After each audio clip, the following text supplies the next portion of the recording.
absolutely amazing.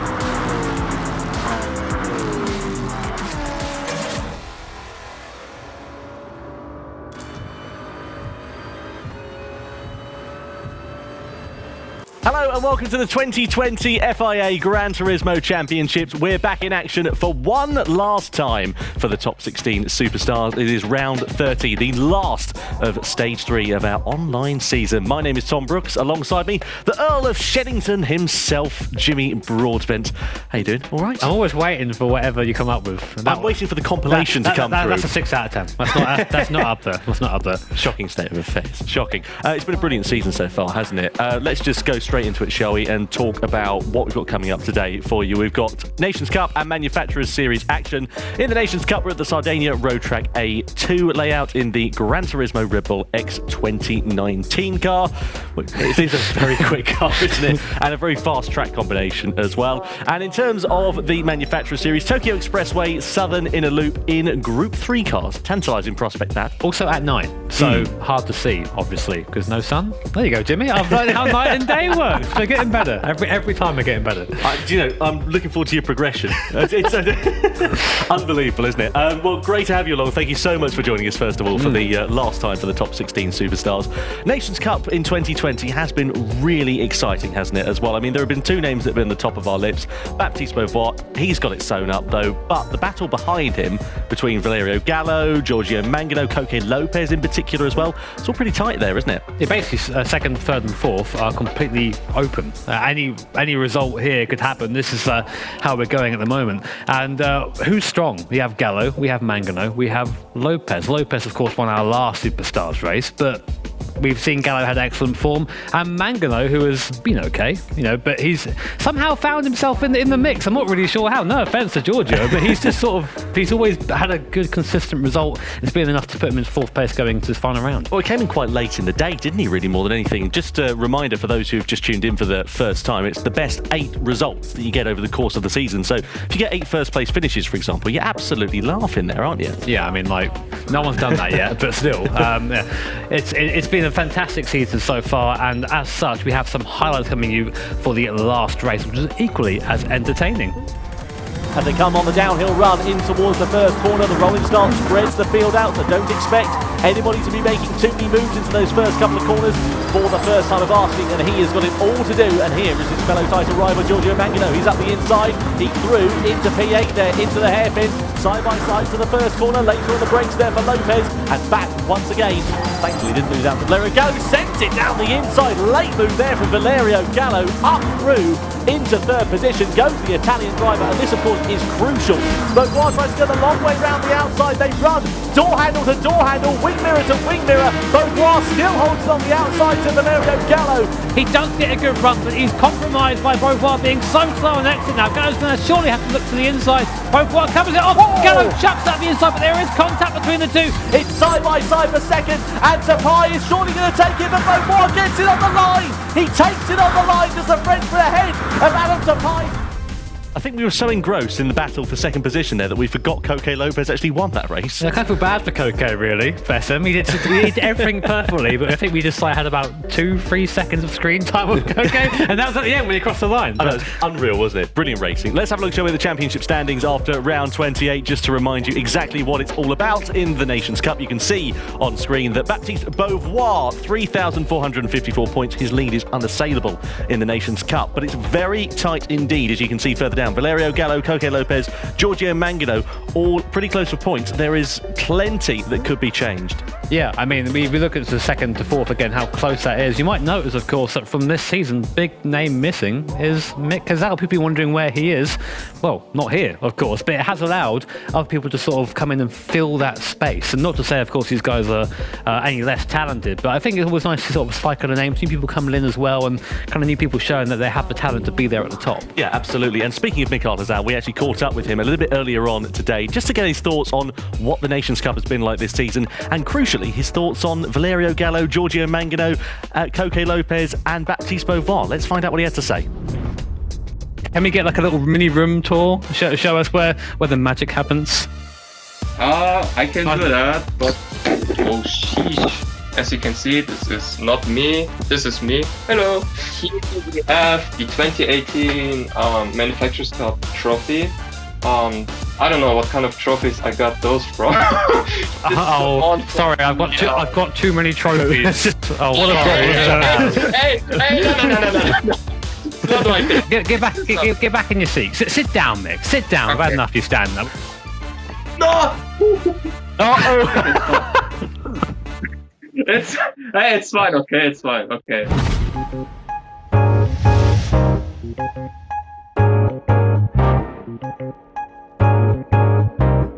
So Mick Hizal, that was you lifting the trophy last year in Monaco in the World Final. Just talk us through that. How did that feel for you, like when you finally released that emotion? I remember there was so much pressure you were putting on yourself all weekend, and then I think that was the moment where you were just like, yeah, I've done it. Yeah, it still feels surreal to me because that's also one of my few goals which I really wanted to achieve in my sim racing career. And now after achieving that one, I'm really proud of it. Have you seen the slow motion video of you when you cross the line? Look. It's one of my favorite videos. Once a day I watch that. It's brilliant. When I'm racing at home and when I basically win a race, like for example getting the points I needed for the championship, I'm basically like, okay, good. Then just turning off the TV and just laying on my bed and then just either relaxing or just go to bed. All right. Hey, wait. You know, when you drive, okay, and when you finish the race, getting your phone and stuff like this, you need some you need some rest, okay? All right, so this year's Nations Cup, then, you haven't really been driving, but you have been watching, I'm guessing, Baptiste Beauvoir, Valerio Gallo. What do you think about those two? Actually, as for Baptiste, I already know that he's been one of the fastest ever in Gran Turismo, so I'm not really quite surprised that he's sitting at the top of the Nations Cup. But as for Valerio, I think ever since the beginning of the 2019 championship, I started to realize that this guy has also a huge talent as well. It made me happy that he finally is able to show off his real talent, because on the live events he hasn't really been able to show off his potential, you know. And for this year, it's been either Valerio or Baptiste always getting their points in order to finish, or let's say be themselves in the position to fight for, let's say, the best driver in Europe at the moment. What do you reckon you could beat him? What do you reckon? Oh, bring back the old Mick magic. Hey. It's I don't want to think about it, okay? I just want to enjoy my free holidays at the moment. We want you to think about it. Great to catch up with you, Mick, as always, mate. And good luck with your exams, and we hope to see you back on the racetrack very soon. Yeah, thank you, Tom and Jimmy. Well, nice to hear there from Mick Hizal. I think if he was any more relaxed, I think we'd start to have to be concerned, you know. I'm fairly sure he has just gone back to bed. He's done for the day now. He's out. That's it, done. Yeah, he's always chilled out, isn't he? Anyway, he's pretty chilled out, unlike the top drivers in the Nations Cup, because they have got the pressure on them all the way, even for the likes of Baptiste Beauvoir. I mean, he's at the top of the standings, as we know. Let's take a look at our top 4 competitors in the Nations Cup, because Baptiste Beauvoir, as we said, he's got that first place secured. Yeah. He's laughing, really, going into this last one, right? Again, you think you could crack a smile or something, I don't know. It's looking like it's been sat around the face or something, but yeah, currently first in the standings, he cannot be caught. So he's just here for fun. Like a bulldog chewing a wasp, that face, isn't it, unfortunately. Valerio Gallo in second position, however. The Italian driver has been really consistently keeping Baptiste Beauvoir honest, hasn't he? And if you can see there, if he takes a podium in this one, he'll get a minimum of 3rd place in the standings, which is really strong for him, actually, given where he was, compared to this time last year. And that's where the pressure comes in, you know, like this is where you think, oh, this is the result I need to have. Then that's in the back of your head, and it can sort of mess with you a little bit. And we know Gallo might be, I think he's a little bit susceptible to that stuff. So I think he needs to really just blinkers on today and just do the best job he can. What about the driver who's currently sitting in 3rd position in the standings, Coque Lopez? He ascended to 3rd in the standings after that win last, although we didn't really speak about, to be honest with you. But if you look on screen at the moment, if he takes 1st or 2nd place ahead of Valerio Gallo, he could take 2nd position in the standings, so he could be set to go up even further. And that's super strong for Coque as well. I mean, he's been around since we have been doing this pretty much. He's been around for ages. He's always been there 5th, 6th, 4th, never quite break into that top 3. 2nd place would be a great result result for him. And on that back of that last Superstars win, momentous with him maybe? Does that mean you're going to continue the tribute haircut? Yeah, tribute haircut stays. Even if he changes it. But of course, our last guy to talk about, last but certainly not least, Giorgio Mangolo. If Mangolo takes first or second place ahead of Gallo and Lopez, he could still take third in the standings. A bit more of an outside shot for Giorgio, but I think it's fair to say that he's not been top of the top, but just consistent results. He's had a good 8 finishes so far, so that's as good a way to get up in the standings as anybody else. But maybe lacking the extreme pace to be right at the top. Well, the thing is, as you said, he's been up the sharp end, but he's also been at the bottom end of the grid on some occasions as well. We know it's only the top 8 results that count, but you can see on your screen all the different championship permutations for our drivers here. So it's going to be exciting to see how it all plays out, and there's lots of unpredictability going into this one, and there's a lot of pressure on these drivers' shoulders. Now I'll get my counting fingers out, won't I?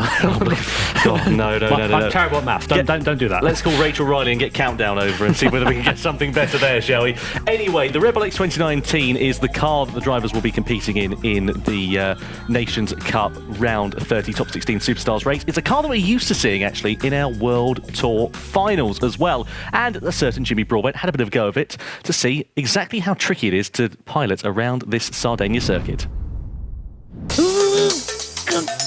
Oh, come on, brain. You need to work with me today. I've got Mr. Baptiste Beauvoir's ghost on. Well, there he is already. Stop it, Baptiste. All right, it's a straight line. How are you faster? He's already gone. Come back. So the Red Bull X2019, a car that we roll out for special occasions here at GT Sport, and today it is. The Red Bull X2019 is basically the grandson of the Red Bull X2010 that you might remember back from GT5, where I tried to take part in the GT Academy and didn't get through. We have a V12 engine in the back, an absolute ton of downforce, actually probably 2 tons of downforce at max speed. Racing slicks, and the thing weighs about 600 kilograms. So really, all in all, a ridiculous racing car. And as such, it requires ridiculous drivers to go fast in them. So to try this out, we're going to pop into sport mode and go over to the Nations Cup and see how we compare to, well, some of my friends, I guess. Probably not very well. It's been a while since I've driven this thing. Get ourselves entered for the race and go into free practice.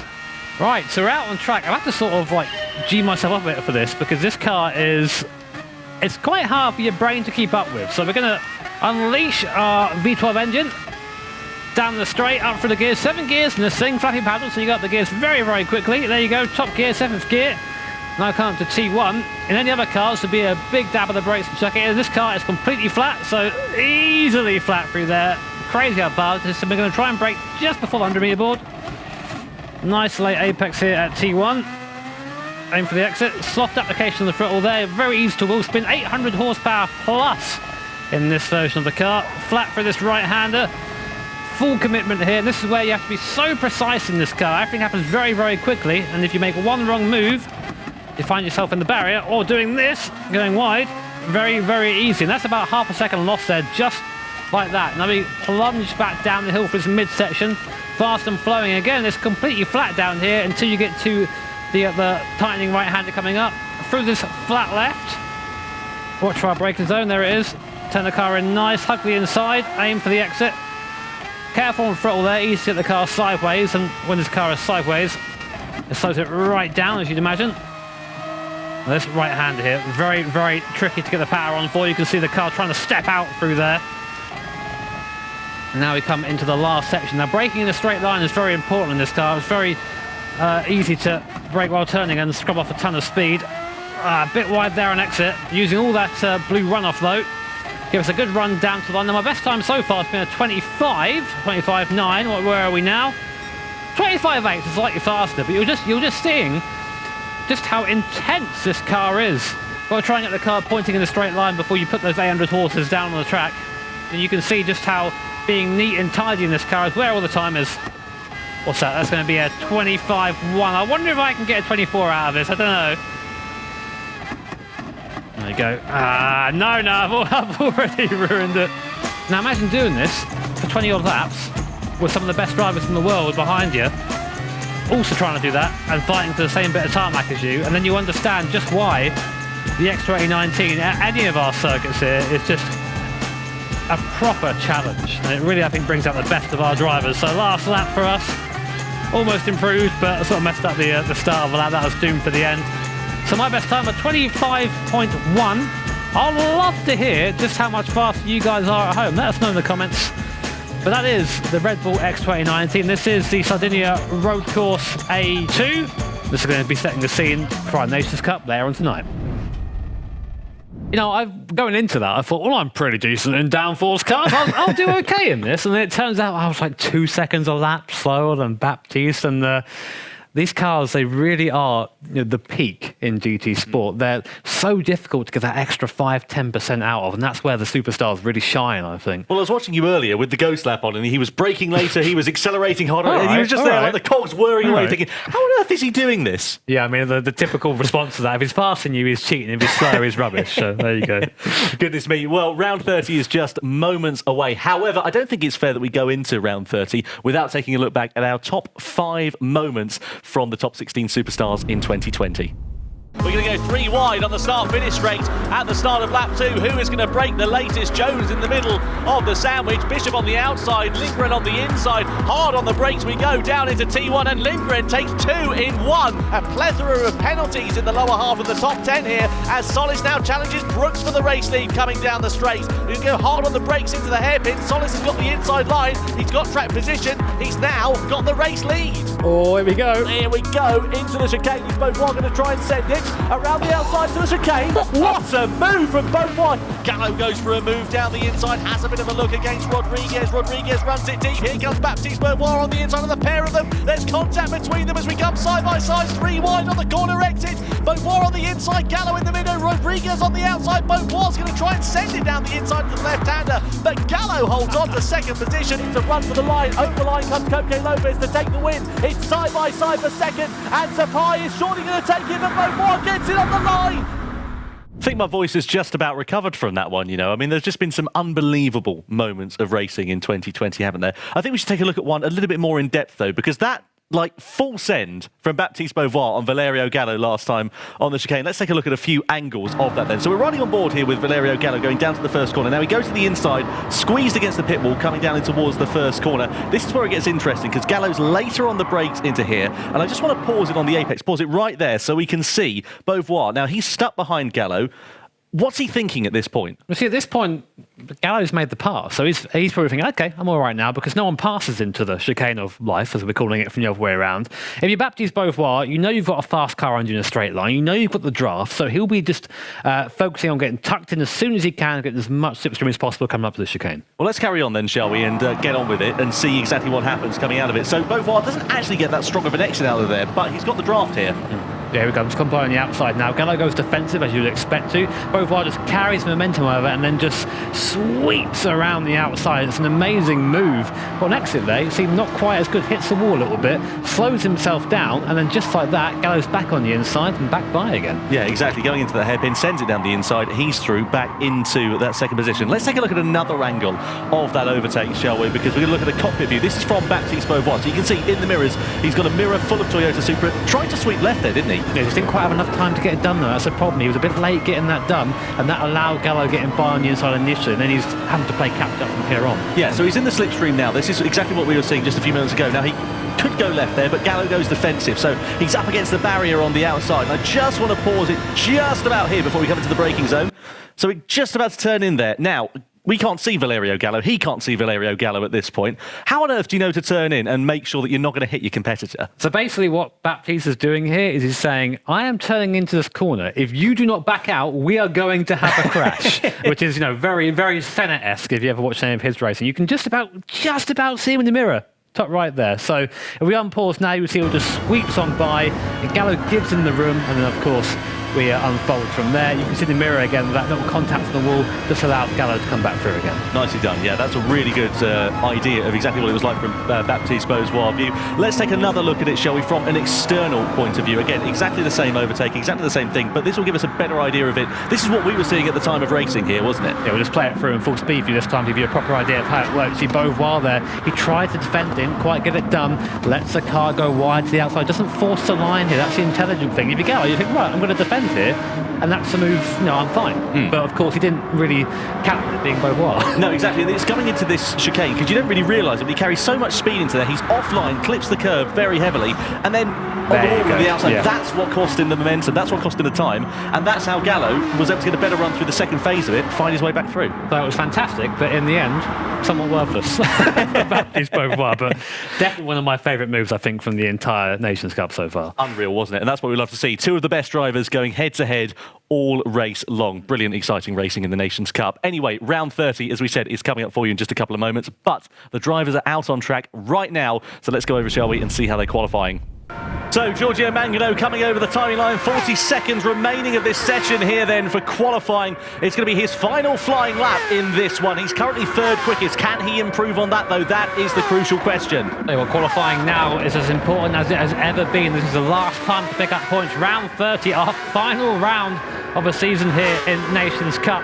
And Giorgio Mangano, and again we have our four competitors all together at the top. Gallo, Beauvoir, Mangano and Lopez. This season has been all about these four, and it seems just appropriate that they're all together on the grid. Currently Mangano has the lead in qualifying. He has 3 tenths over Coque Lopez. Gallo got that, Mangano has a tenth over Lopez too, but this is it. You get a draft round here, that's that time already found back already. I'm not quite sure, but Coque Lopez out there in the medium. Yeah, he's deciding to set that fastest time, which is very impressive to be fourth quickest on that medium tyre compared to the other lot of soft runners behind him. But you can see at the moment nobody really improving in position. Swiderick improves in lap time but stays 11th quickest. Here is Giorgio Mangano then.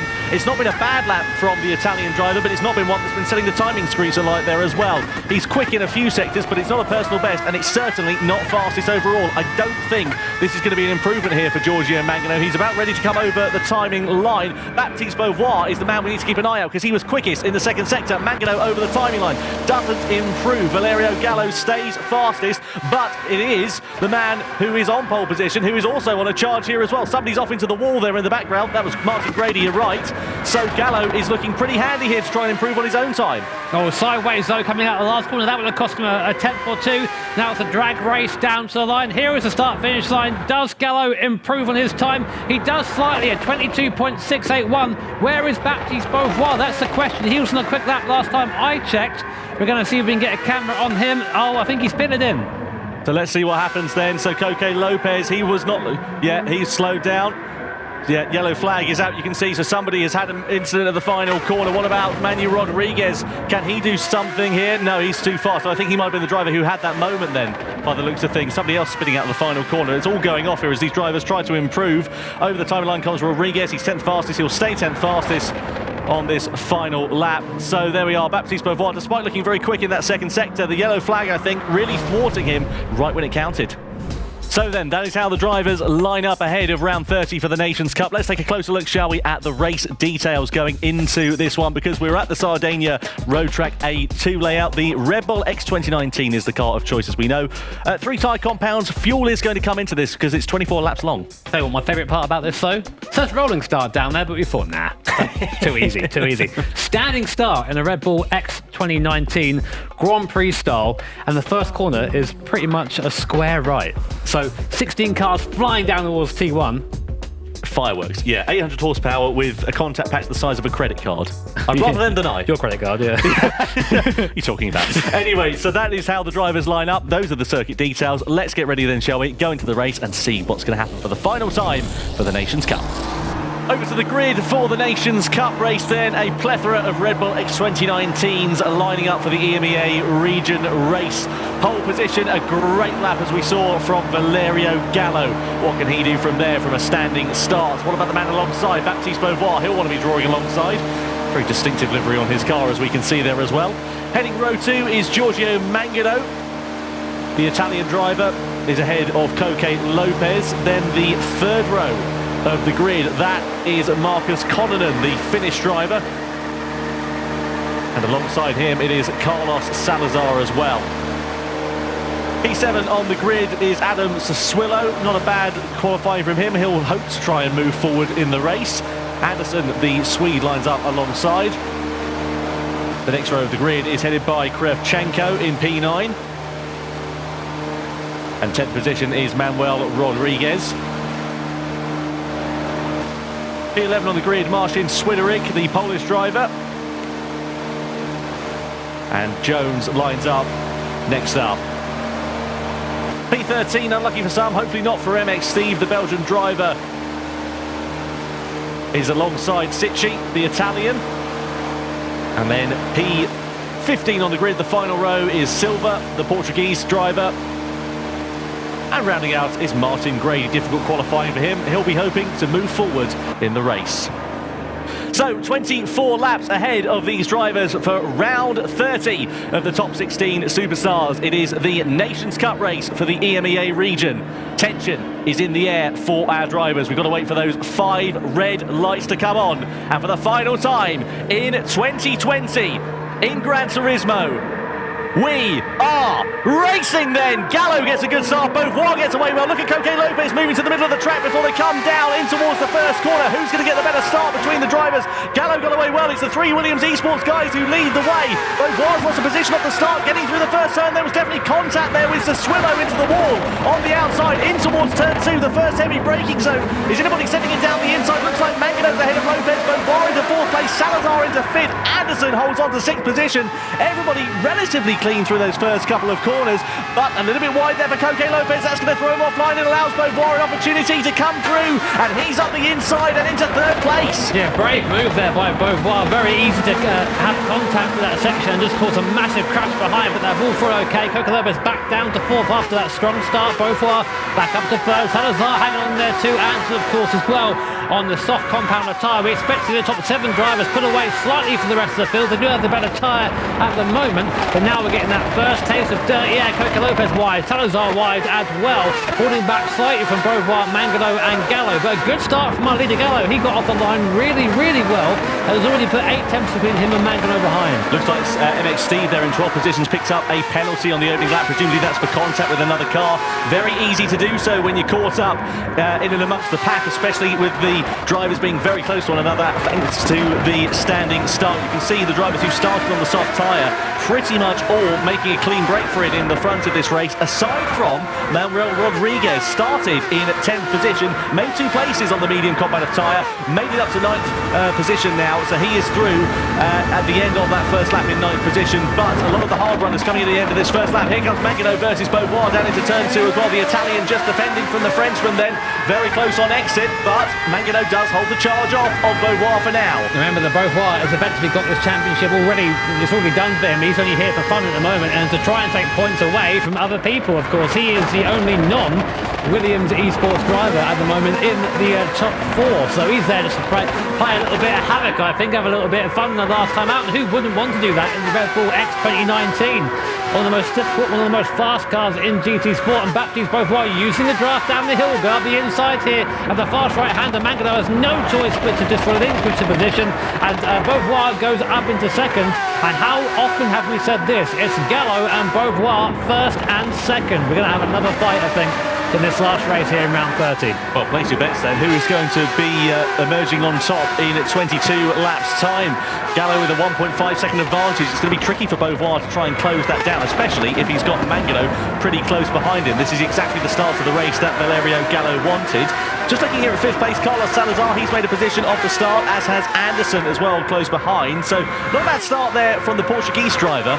I understand last time we were talking about these drivers in the Manufacturer Series race, there was a bit of a moment between Beauvoir and Salazar as well. I think there may have been a bit of contact between them in one of the races. Yeah, it happens easy enough. You've got to be careful, of course, and here as well, you're seeing how close these guys are running together through there. And that's a really deceptive corner there. You want to take sort of quite a late apex there and just focus on the exit speed. It sort of tightens up a little bit, comes back on you more than you think it does. Salazar, though, doing well to hang on with this pack at the front. It's a difficult place to follow around it because these Red Bull X2019 produce loads of downforce, an absolute massive amount. So if you get caught behind somebody, you can quite easily hit that dirty air, go to turn into a corner, and then find yourself, oh, I've not got any downforce left, and you sort of find yourself in the barrier very, very soon.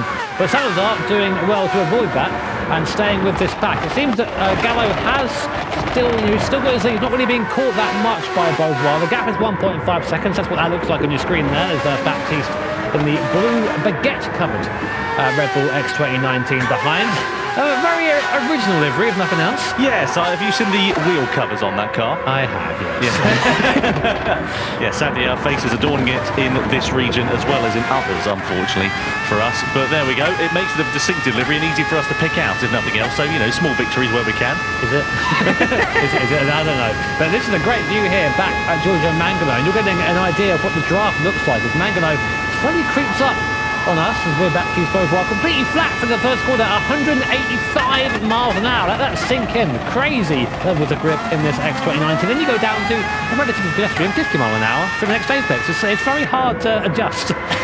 It is unbelievable the speed they're able to carry through. Meanwhile, Adam Sassuolo is locked in a battle with Silver. Sassuolo, of course, trying to make his way back through the field. Here it is. This is a P10, not where the Brit would have wanted to be fighting. He's lost 4 positions off the start there.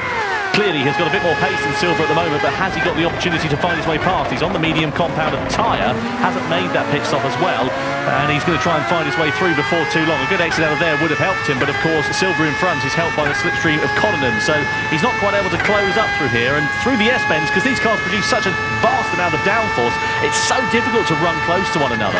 I don't think I've ever seen Adam Sassuolo do very well in these X2019s. He always seems to be on the receiving end of a bit of hip and shoulder, or just finds the barrier on his own. I mean, maybe this is not a car that he gets on with.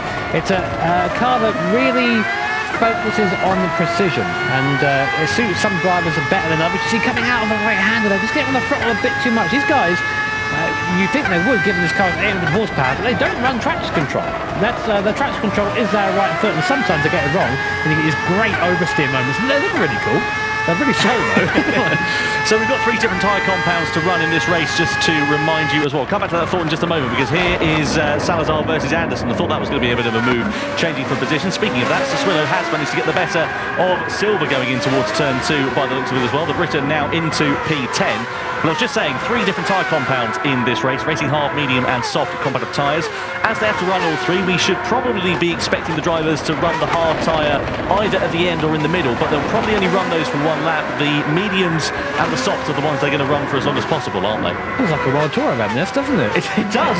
Yeah. It's an interesting vibe, but yeah, we tend to see, as always, the hard tyre just being used for 1 lap and then discarded. Anderson there, having a little bit of a look at Salazar, just not quite getting the run. It's not an overtaking spot that you'd expect to be used there, but it's just a draft down the hill. You get enough time if you're behind someone there, just to tow past them and then get the move done on the inside. But Salazar a bit too quick down the hill to have that happen. So here is Anderson. Again, a relative newcomer to the top 16. Oh, again, we've seen that a couple of times out the right-hander there, collecting the side, losing about a tenth, but importantly, keeping the car pointed the right way. So that's the important thing around here. It's very easy to loop this thing. Looks like we've already lost 1 driver from this race. Jones is bottom of the field, unfortunate for him. So we're down to 15 drivers here in round 30, and Anderson still on the back of Salazar. So let's see what is going to happen then, coming down towards that first left-handed kink. Then you go hard into the brakes. That's the first real overtaking opportunity. Silver is into the pit lane there. Looks like Jones has had some kind of an issue and will probably be in the pit lane for the remainder of this race, down in 16th position.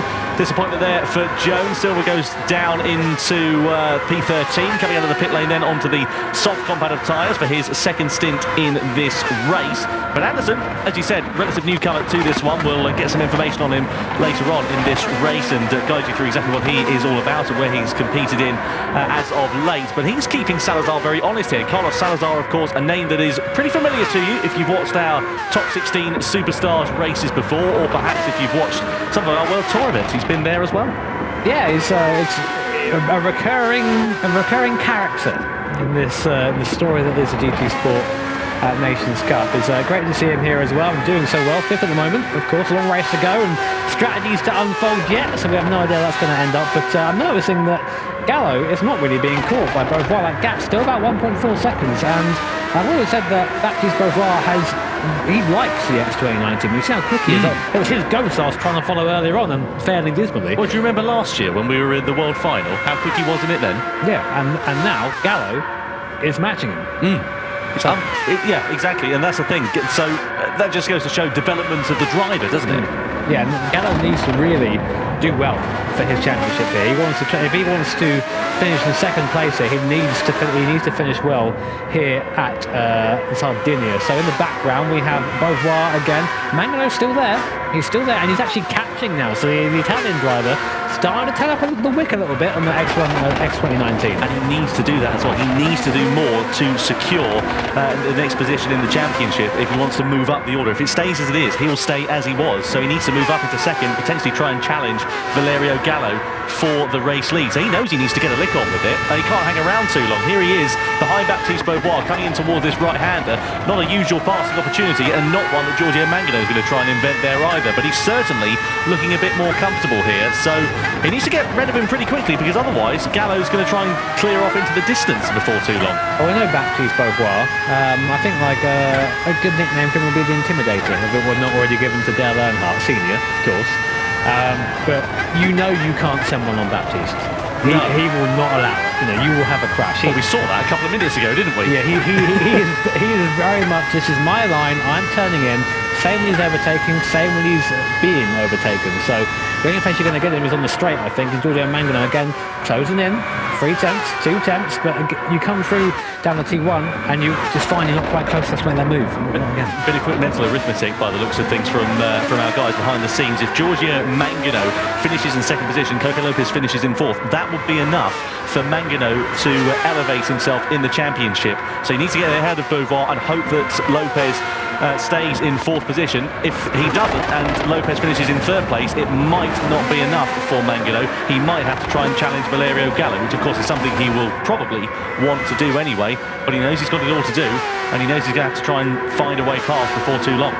I know, I'm glad we've got those guys behind the scenes, because I'm here with my fingers out. I've got no idea what I'm doing. I can't do maths. I was terrible. I've run out of toes. that's what happens when you're from Ramsgate, isn't it? Thank you very much. Glowing character reference there. Goodness me. Lap 8 of the 24 we're on for round 30 then of the Nations Cup. You can see the drivers who have made the pit stops on the left-hand side of your screen, the tower graphic. Underneath the P, if they've got a 1 next to their name or a 2 or a number, essentially, that means they've made a pit stop in this race. If they don't, it means they haven't. So I'm wondering when we're expecting these soft runners to come into the pits here, or whether they are going to try and, well, they try and stretch it for as long as possible, but there how long? Oh, there we are. Right on cue. They heard you. More by luck than judgment, I think. Interestingly, Gallo from the league hasn't got a hard tyre, so this is actually an interesting strategy from Gallo. So his plan is to go out there and now hold him up a little bit on that hard tyre. Try not to let him get by. Would he one and done, do you think, on the hard tyre? He's got to, hasn't he? You can't do anything but that, because the thing is that hard tyre is so much slower than everything else around it. I can't see a way that he would run it for more than 1 lap. I mean, maybe he can, because he's got 1.5 seconds. He's going to lose that, you would imagine, over the course of this lap. But if he feels maybe he can hold up Baptiste Beauvoir and Giorgio Mangano for another lap, that means, of course, when he puts the medium tyres on, there'll be a lap fresher at the end of it. Yeah, that, and of course, the ideal scenario is that they're then not wasting their medium compound tyre, but not able to use it to that full potential because they're having to drive to Gallo space. So it's a bit of a high-speed chess game, this, while you're doing 300 kilometres an hour in your X2019. I'm glad it's not me. Here's Connerman. He's been getting better and better as time goes on too. He's opted to stay out on that soft compound tyre, yet to pit, looking up the inside of Coque Lopez, and Lopez, for his race, he cannot lose his place to Connerman now. He needs to stay out on the medium tyre. He cannot afford to be battling with the Finnish driver on board with Connerman still to go for this last sector. Oh, very wide of the apex there. These soft tyres, I think, starting to come to the end of our life for Connerman. You can see that Coque Lopez is able to get the power quicker and more aggressively, and I think we'll probably see him in at the end of this lap. Yeah, we've seen him at 4 World Tour events previously, Marcus Connerman. So he is a familiar face to us here with the FIA Gran Turismo Championships. As you said, probably coming in, as has Valerio Gallo. So the race leader has pitted at the end of that lap. Gone onto the medium tyres. He'll be on those, presumably, until the end of this race, unless he wants to stick a set of softs on at the very end of it. But he has come out of a bit of traffic there. That's not ideal. He's got Anderson in front of him. That's what you have to try and also work out in your leaders. Where am I going to come out if I come into the pit lane? So he's got Anderson ahead.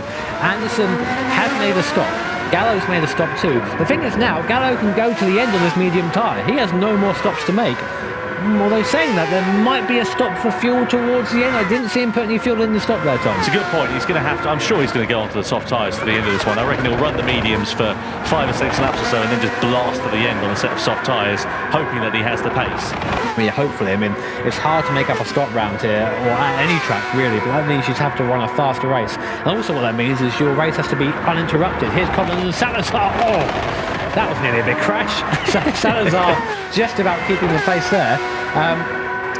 Oh, Salazar's actually overtaken Collins, sorry. Or has he? Yeah, he has. Yeah, fresher medium tyres there for Salazar.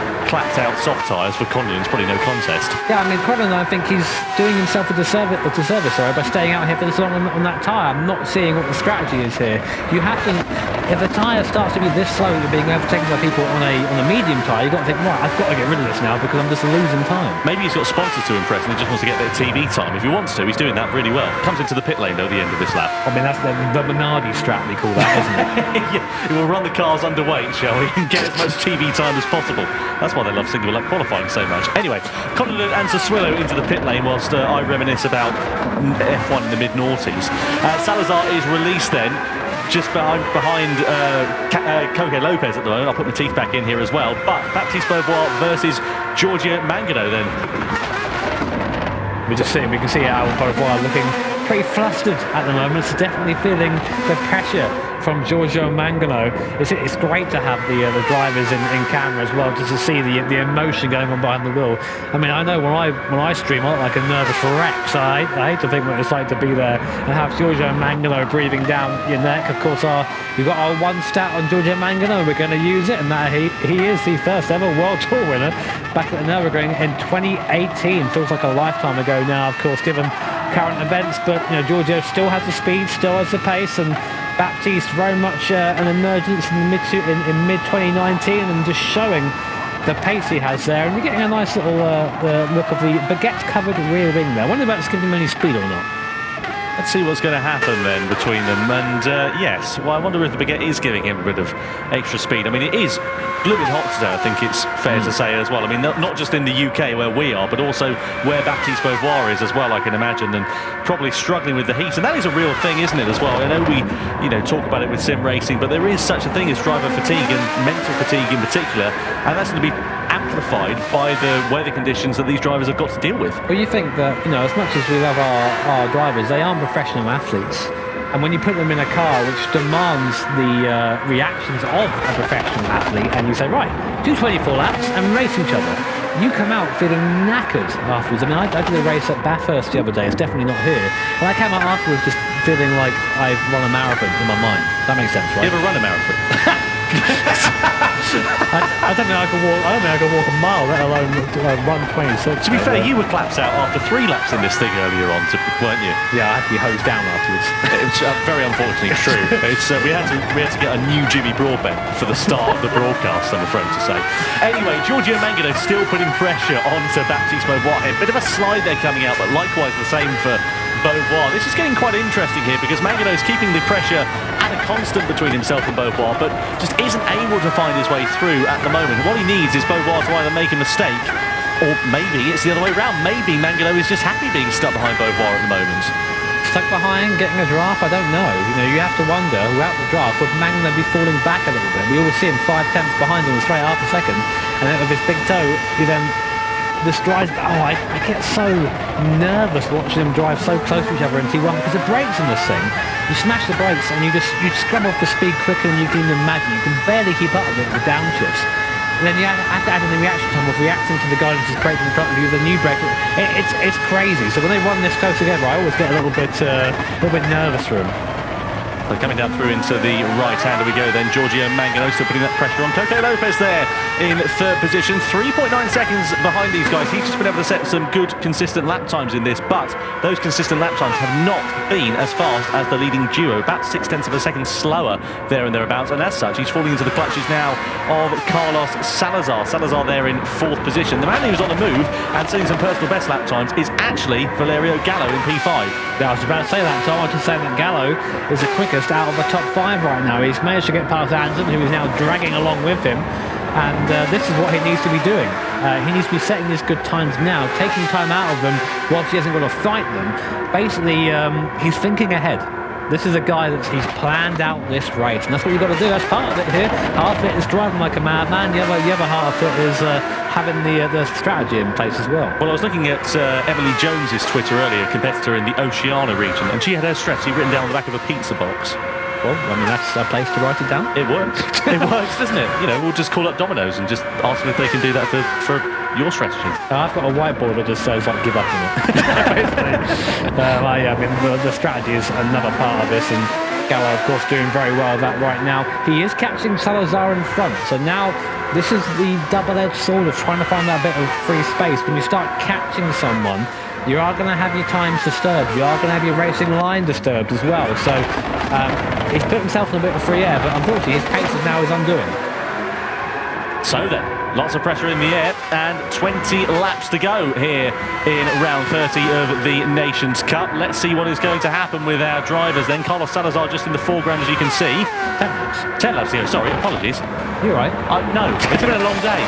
It's the heat that's getting to me. That's what I'll blame it on, the heat wave that we're having at the moment. When I say heat wave, I mean the 2 hot days that we have in Britain over the summer. We cherish them. Yes. And it causes brain fade, unfortunately, for commentators. Maybe that's just me. It's probably just me.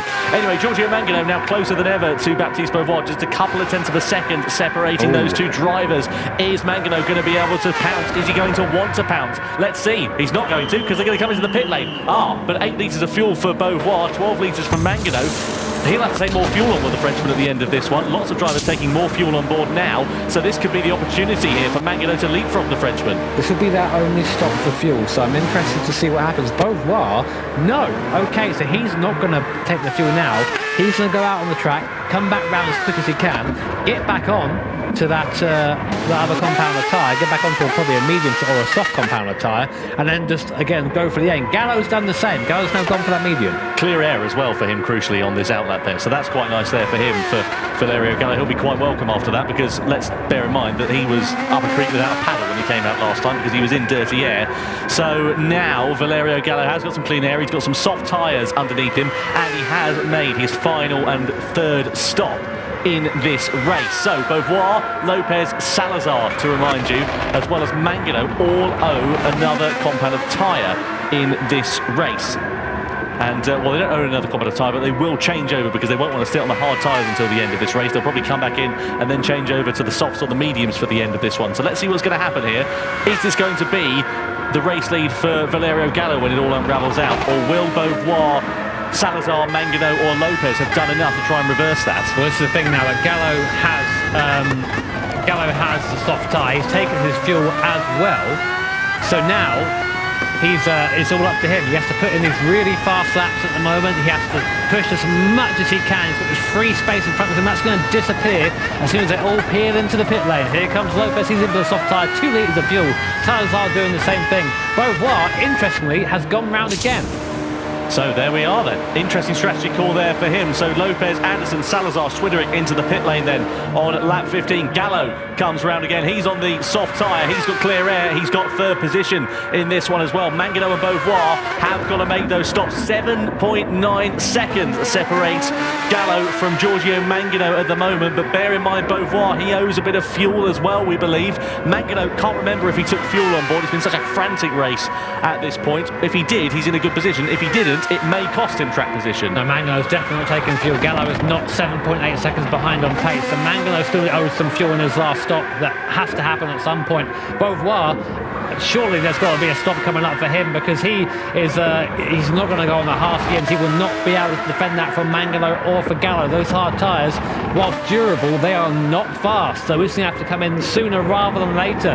I'm surprised already that he's run 2 laps and not just the kind of standard 1 lap, but maybe he's struggling with tyre wear, maybe the way he's driving, maybe the way he's pushing this X2019 isn't allowing him to make those soft tyres last. Anyway, here's Mangano. We expect to see him in probably towards the end of the race for a little splash of fuel, but let's see what happens now. So in comes Beauvoir onto that soft compound tyre. Only 6 litres left in the tank. He would not have made another lap, I do not think. He's going onto the soft tyres now for a fast finish. Importantly, where does he come out compared to Gallo? Fuel going in. Yeah, Mangano's going to get ahead, but where is Valerio Gallo sitting to head on the timing screen? But we'll wait to see what happens when he comes down the pit lane. There's Gallo. So he hasn't been able to get ahead, and Gallo's got a sizable advantage. So clear air, soft tyres and fuel on board there for Gallo to the end of this race has worked out beautifully for the Italian so far. Yeah, that's exactly what Gallo wanted to see, and now it's just Mangano, and I'm 100% sure that he owes some fuel, and he also owes a hard compounder tyre, so he'll likely be in on that last lap. So it's going to be tricky, I think. That might not be fuel. That might just be the hard tyre. So that's a pit stop. It is a pit, yeah. I mean, what's the pit stop lost time? What were we talking? Probably about 7 seconds or so. So it's going to be tight if it is as it is. Let's see whether Gallo can do anything to close that gap down. So lap 17 out of 24 we're on here. Now it's a bit of a quiet phase in the race for Valerio Gallo. He's just got to get his head down, not make any mistakes, and push as hard as he damn dare to try and overhaul this man here of Giorgio Mangano. A bit of inter-team rivalry going on here. Both these drivers competing for the Williams esports team, and I imagine the team principal will be probably chewing his fingernails to the bone sat behind the screen watching this at the moment. Yeah, I think whatever happens to Williams, or whatever happens in this race, I should say, sorry, then Williams will be very, very happy, because we have 3 of the top 4 competitors in the Europe region basically knocking it out of the park. You know, that's not a bad thing at all for any team. But every position except the one that matters. Quite. Well, let's see what happens then, shall we? Now, Beauvoir in third position, as you can see there. 4 seconds adrift of Valerio Gallo. His tyres, of course, are a bit fresher than Valerio Gallo. So if Gallo's fall off the cliff at the end of this one, it's not technically out of reach. It's not implausible that Beauvoir could close that gap down. Whether he's able to find his way past is another matter. Gallo, though, he is on it. That last lap time was his fastest lap of the race, a 23.5, about 10th quicker than Mangano in front. So it's a very fast time, and it's crazy that the fastest lap is only a 10th faster than the guy in front of him who is chasing. That's just how close these guys have been, and it's been that way all season. They've been squabbling for the entirety of this third season here. It's been an absolute pleasure to watch, of course, but it's weird to think the Nations Cup now only has 6 laps remaining. It has been an incredible 2020. See that twitch there from Baptiste Beauvoir as he came out of that corner? That would have made it's all in hand. Yeah, I don't know. It would have made my bottom go like a rabbit's nose, to be honest with you. Oh, I would have crashed. That didn't bother me. Goodness me. So let's see what is going to occur then, coming down through into the final right-hander. It's so difficult to get onto the power out of corners like this, but you can see Gallo just doing a job of making it easy, and that's the thing. When it doesn't look like it's a difficult car to drive, that's when you know how skilled these drivers are, because they are making that look so easy and so smooth.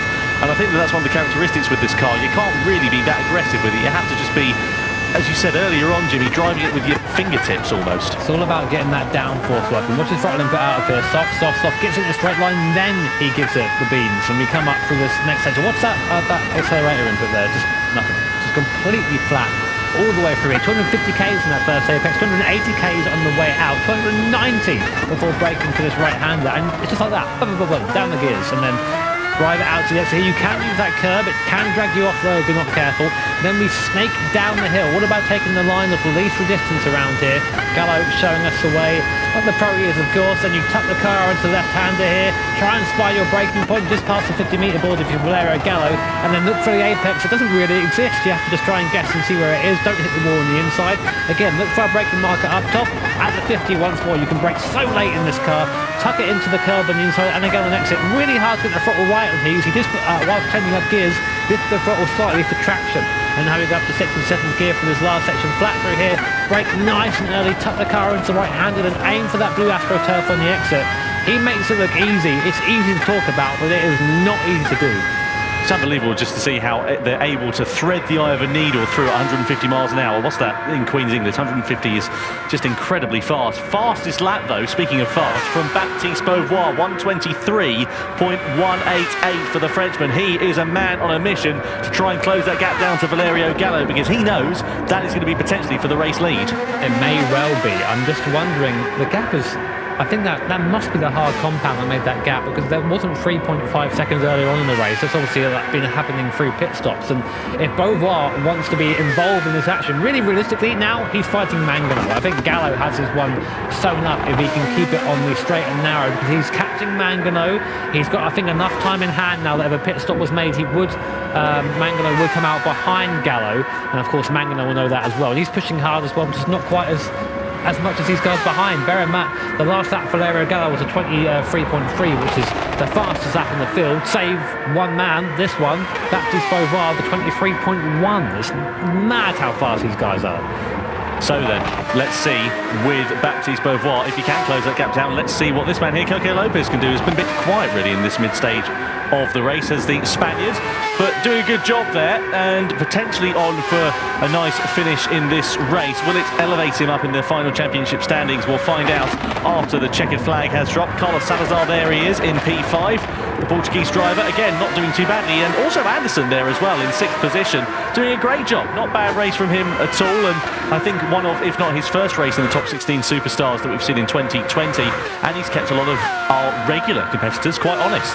Not bad for a newbie, no? You know, we've seen people come in and people slowly progress up the timesheets, and of course, whilst it will be the end of this Superstar Series for now, end of today, of course, it doesn't mean GT Sport goes away at all, not whatsoever. And just as I was praising Anderson, he makes a mistake coming out the right-hander. Commentator's curse, it's still alive, it seems. There we go. Oh dear. Sorry about that, Anderson. Apologies. You see a flash of the lights there from Martin Swillery, just trying to distract the Swede. But yeah, you're absolutely right there, Jimmy. We've got lots of exciting stuff in the pipeline for 2020 and the remainder of. Here is Adam Taswilla, meanwhile, putting some pressure on the German of Kravchenko then. So, trying to break the toe. He is as they come under the bridge into the right hand, and then they're going to flick it left. Is this going to be an opportunity for Sassuolo to try and find his way through? He's looking very menacing. He's looking very close. He's looking for an opportunity, but not quite able to find one at the moment there. Kravchenko doing a great job of defending that line, holding firm. Sassuolo, though, clearly looking like the quicker of the two drivers at the moment. A bit of a weave there from Kravchenko, I think. He sort of took both lines. You can't have both, mate. You've got to pick one as you go through there. But Sassuolo, yeah, as you said, looking very feisty in these later stages of the race. Would have been nice if this happened earlier on for Adam, of course. I mean, it's weird to think that the lowest William Esports driver is Adam. There was a time where Adam was dominating these races, and just kind of, I think, goes to show just how the level has just risen relentlessly. Well, as a result of that, if he finishes where he is, he's going to drop down the standings as well, which is a shame there for him. I tell you, man, who's also going to drop down as well is the man who we were talking about earlier on, getting a bit of TV time, Marcus Connonen. As a result of staying out, he lost 5 positions, and he's down in P10, qualified in P5, is, as you can see, just in the back of the shot in P10 at the moment. Yeah, sometimes you get it wrong, and unfortunately for Mr. Connonen, this is one of those times. Kravchenko, though, still running well ahead of Sassuolo, and coming now around to the back end of the circuit. This is a good place to overtake, not this right-hander here, but the run down to the very quick right-hander at the bottom of this hill. So we're looking back then from Kravchenko. Great view back from the X2019 here. You can just about see Adam Sassuolo in the background there. A bit further back than he has been. There he is, looking rather threatening. Looks like a bit of a jet fighter, this thing, coming up behind it. Will he go to the inside? He goes rather alongside Kravchenko again, does the same sort of thing, takes a later line in. I think I called that blocking last time. I think I was wrong. It was just a later line, a good defensive move there by Kravchenko. As long as he's doing that, Sassuolo will not be able to find his way by. He's going to have to keep an eye on his mirrors there, Sassuolo, as well, because Connonen is closing all the time. He's losing time to Kravchenko, a bit sideways there going through, so he just kind of needs to force the German into a mistake, or indeed hope that he makes one all on his own, and that will allow the opportunity for Sassuolo to find his way back past. But no luck so far there for the British driver. Swiddering there just in the front of your shot, you can see in P7. Quite race for him as things stand, but not bad at all. You can see there Kravchenko moving over towards the pit wall, trying to break the toe of Sassuolo from that close behind. But let's see how things go then. Through into the left-hander king, on the brakes, in towards the second corner. We're now on the penultimate lap, so it's this lap that Giorgio Mangano is going to come into the pit lane. He's going to surely have to take a bit of fuel on board, potentially, in that car as well. If he hasn't taken fuel on board, then he'll have to take it on. If he has, then he might be okay, and it might be able to salvage a podium out of it. Either way, Gallo has surely got this race lead sewn up. 5.7 seconds that gap sits at. Now was a big old moment there for Kravchenko coming into the right-hander. He was lucky he didn't swap ends on him. I think it's in this car, as soon as that's happened and you've reacted to it naturally, you can't just come to go, oh, I've survived. Nice. Okay, there's almost no conscious effort there. So this man, Giorgio Mangano, he's led a lot of the race, but that will end now. He'll peer into the pit lane. He has to take the hard compounder tyre. It is a mandatory stop. If he missed the pits now, he would be disqualified. So in he comes, and that means Valerio Gallo behind will take the lead on the hard compounder tyre. The important thing for Mangano is where will he come out in relation to Baptiste Beauvoir. So on board with Valerio, leading now onto the final lap. The only time you really want to lead on the last lap. There is Mangano, there is Beauvoir. He goes sweeping round the outside, manages to jump Giorgio Mangano in the pit stop there. Mangano on the hard compounder tyre, so he will not be able to react to that. And Beauvoir has been catching Gallo, but I think it'll be too little, too late. Well, that's disappointing there for Valerio Gallo. His heart was sunk as he went past, his baptism went past him coming out of the pit lane there. Either way, what a race it has been from this man here of Valerio Gallo. It's not over yet. Meanwhile, looks like Swillow down in 8th position has managed to get the better of Kravchenko. I say that, it's changing position left, right and centre between the Brit and the German. That is for P8 now in this race on the final lap, but I think it's so hard to overstate just how impressive this man here, Valerio Gallo, has been in 2020. A real coming of age for the Italian driver. It's not going to be enough for him, as we know, to take the overall spoils in the standings, but it has been a meteorically impressive performance. Just to give you an idea of his stats in the Nations Cup in 2020, he's taken 34 races, he's had 20 top 5 finishes, and he's had 9 race victories as well. But that is soon to become 10, because out of the final corner he comes now. Valerio Gallo, across the line he comes to win round 30 of the Nations Cup. He takes the win in the final race of our 2020 online season. Baptiste Beauvoir finishes in 2nd position. Giorgio Mangano makes it the Williams Esports 1-3 podium in 3rd position. Lopez in 4th. Salazar comes home in P5 there as well. But what a great race it was, and just calm, under control from the start for Valerio Gallo. Pole position and the win. Couldn't ask for more than that. Definitely not, and of course not to forget the Baptiste Beauvoir that was already sewn up is the championship winner, I suppose. I guess that's what we're going to call it, isn't it? Of the last season here in the Nations Cup round 30. He would have wanted to end it off with a win, but a fantastic effort for him. But Gallo just had his number, just knew how to play the pit stops perfectly to his advantage, and comes out 1.6 seconds ahead of anybody else. Mangano in 3rd place, Coque Lopez 4th.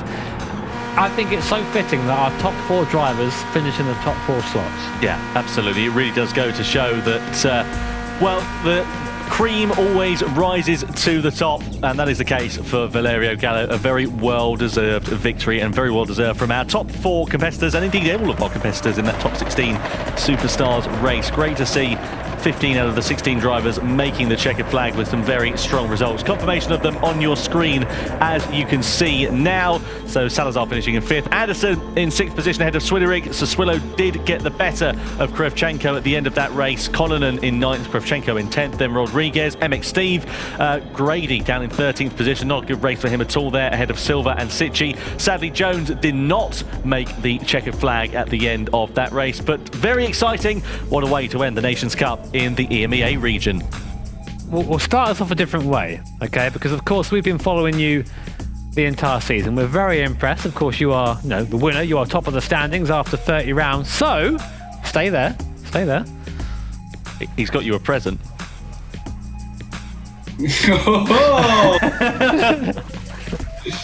Thanks, Jimmy. We went all the way to get you a baguette. This has not been sitting in a car all day. It's a bit worse for wear. It's a bit wobbly. Use it as a police baton afterwards, I think, to be honest. So, Mick got a Nations Cup trophy, you got a baguette, so that's a fair trade, isn't it? How does it feel, mate, to be first after like 30 rounds of the online season? Are you happy with yourself? Yeah, very happy. My target was to win the nation. I did it, so I'm very happy. Now I wanted to thank all drivers in top split for the incredible battle during the whole season. Congrats to Valerio, well deserved mate. He did an incredible job since the last year. He improved a lot. That's crazy. And yeah, I'm happy, very happy.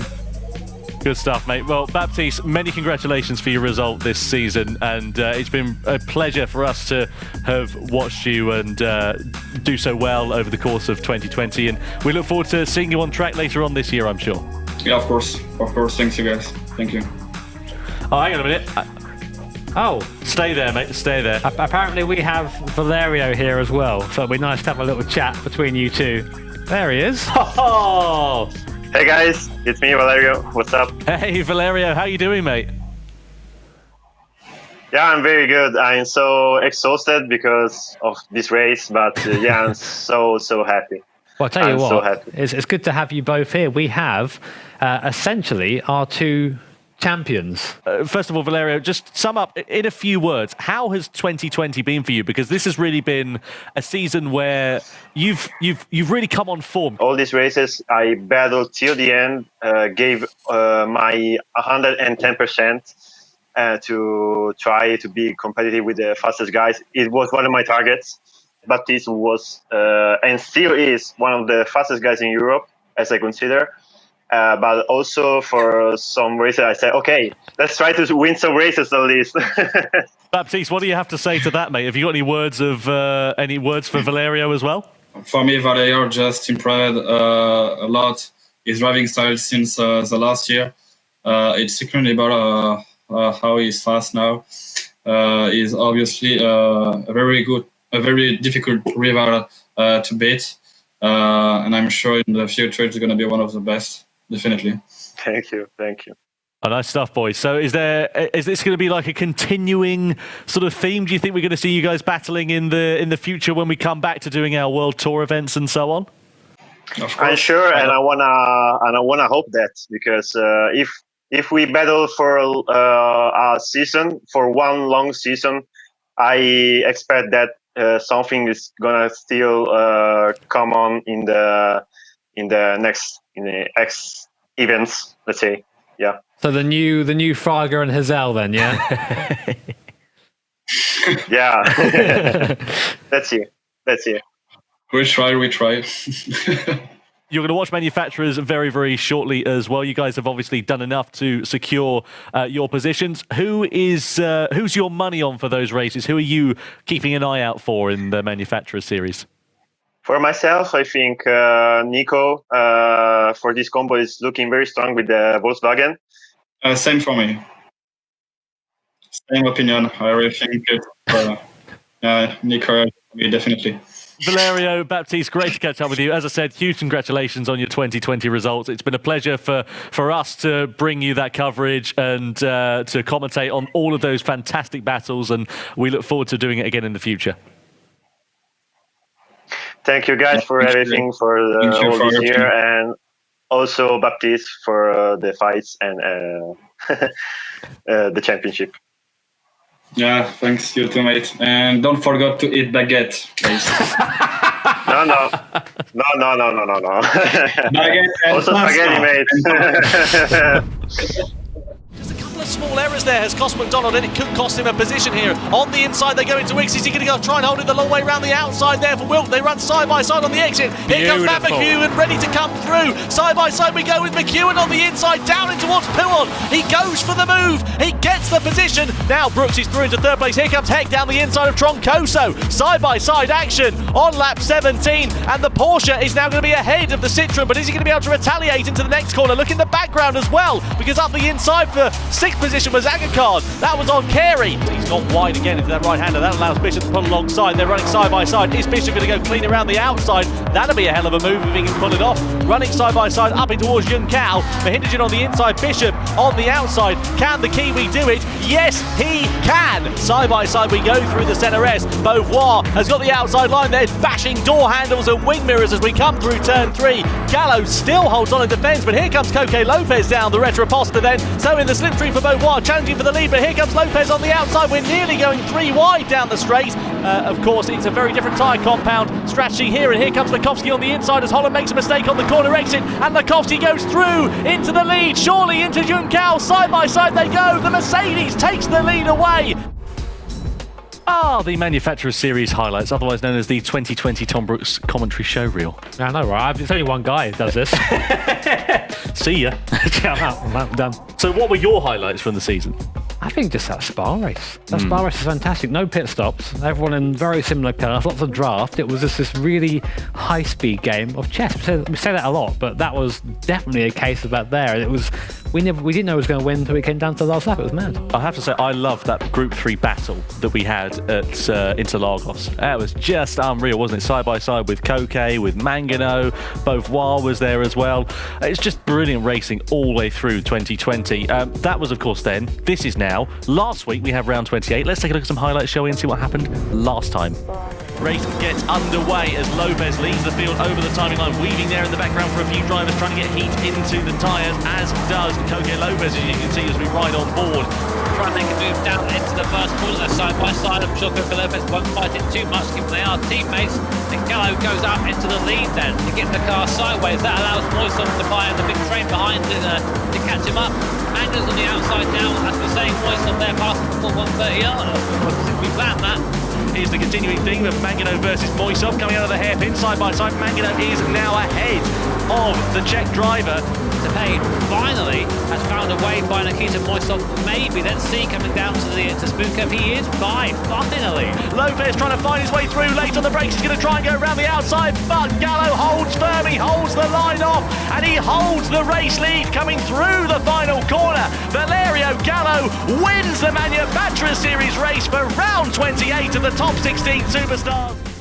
Fantastic racing we had in round 28 of the Top 16 Superstars. It's just lovely to see it, isn't it, really? All of those manufacturers fighting at the sharp end of the field. I mean, I think it was like 6, 7, 8 manufacturers in the top 8 positions. But Coque liked it, didn't he? He did. He had a good time out there in the Bimmer. But that's been, I think, a running theme this year, is that it doesn't really matter which manufacturer you're a part of, unless you're Alpha. You always got a chance to be at the top of the field. Alpha got a foul BO3, didn't they? Listen. Yeah, they've not had a good run of it this year, unfortunately. It's not been good for them. It hasn't necessarily been that good recently for Mercedes, actually. They've kind of been a bit off colour. Well, you say that, but who's leading the global standings? I say that, yeah, exactly. I mean, Beauvoir did capitalise earlier on this season, has had a bit of a tougher time of it late. Let's take a look at the championship standings, shall we? Valerio Gallo for Honda leads the way. Yeah. But Mercedes isn't doing very well, Jimmy. All right, Broadbent, all right, pipe down. Just because it's the last show, there's no need to go on the offensive, is there? It's Thomas Kabinia there in 4th position here as well. We haven't seen much of him lately. Nikita Moisov was featuring quite heavily in the last few rounds as well. It's all, pretty close for 3rd position, isn't it? Look at that. I mean, there's literally a point there. It's that is nothing. That is basically having a better race than the other guy in this last race. Now, of course, just like Nations Cup, it's the top 8 results that count. So even though we've had 30 rounds, or this will be the 30th round, only the top 8 results will be counted. So that might not necessarily be the way that things end. If someone has a good race today, they could shoot up the order. Of course, conversely, if they had a bad race, they might end up falling down the order. So still all to play for. And up next, the weather, or...?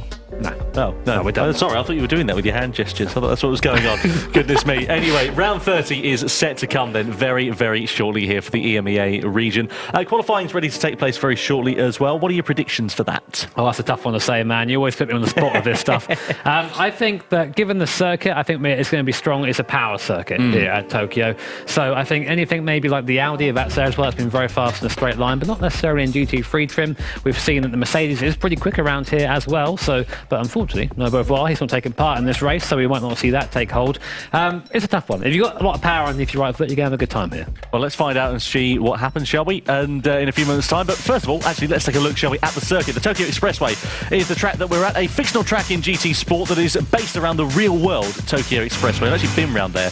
It's pretty phenomenal, I've got to be honest with you. In a taxi. Sadly, it wasn't in a Group 3 Aston Martin or a Mercedes, but you can see here, this is the circuit. It's got quite a few turns, quite a few straights there though as well, and quite a few overtaking opportunities. In particular, turn 11 and the tight hairpins are good places to try and pass your opponents. Yeah, great place to try and pass down there as well. Of course, you got this big rise up the hill as well. Lots of slipstream zones. This is the big thing around here. Even if you're the faster driver, you have a car quicker in the corners. If you're giving a slipstream to someone else, you just sit and target pretty much the entire way. So sometimes in this race, being at the lead isn't really the best place to be. Yeah, maybe you want to be the cat rather than the mouse. Yeah, maybe. Exactly. Anyway, let's head over, shall we, and get qualifying underway.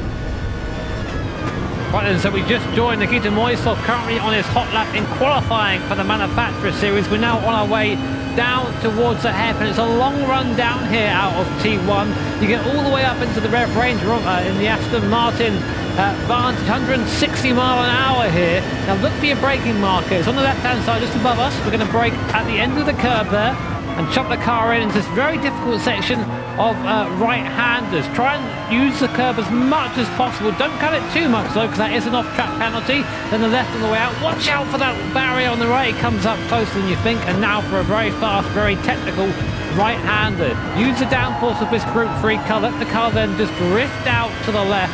And now we go down, well, we call it a straight, but it's not really straight, into the tunnel. It's all about keeping flat through here, so watch the accelerator there on the right, that green input, the bottom right-hand corner of your screen, that's flat all the way through. It's like threading a needle through here, and just moving over to the right-hand side as someone comes by as Romero. They're using the draft, so that VW in a straight line is awesomely quick. My word, that appeared out of nowhere. There is Romero, and he's coming now down to the hairpin. We'll go on board with him for the hairpin.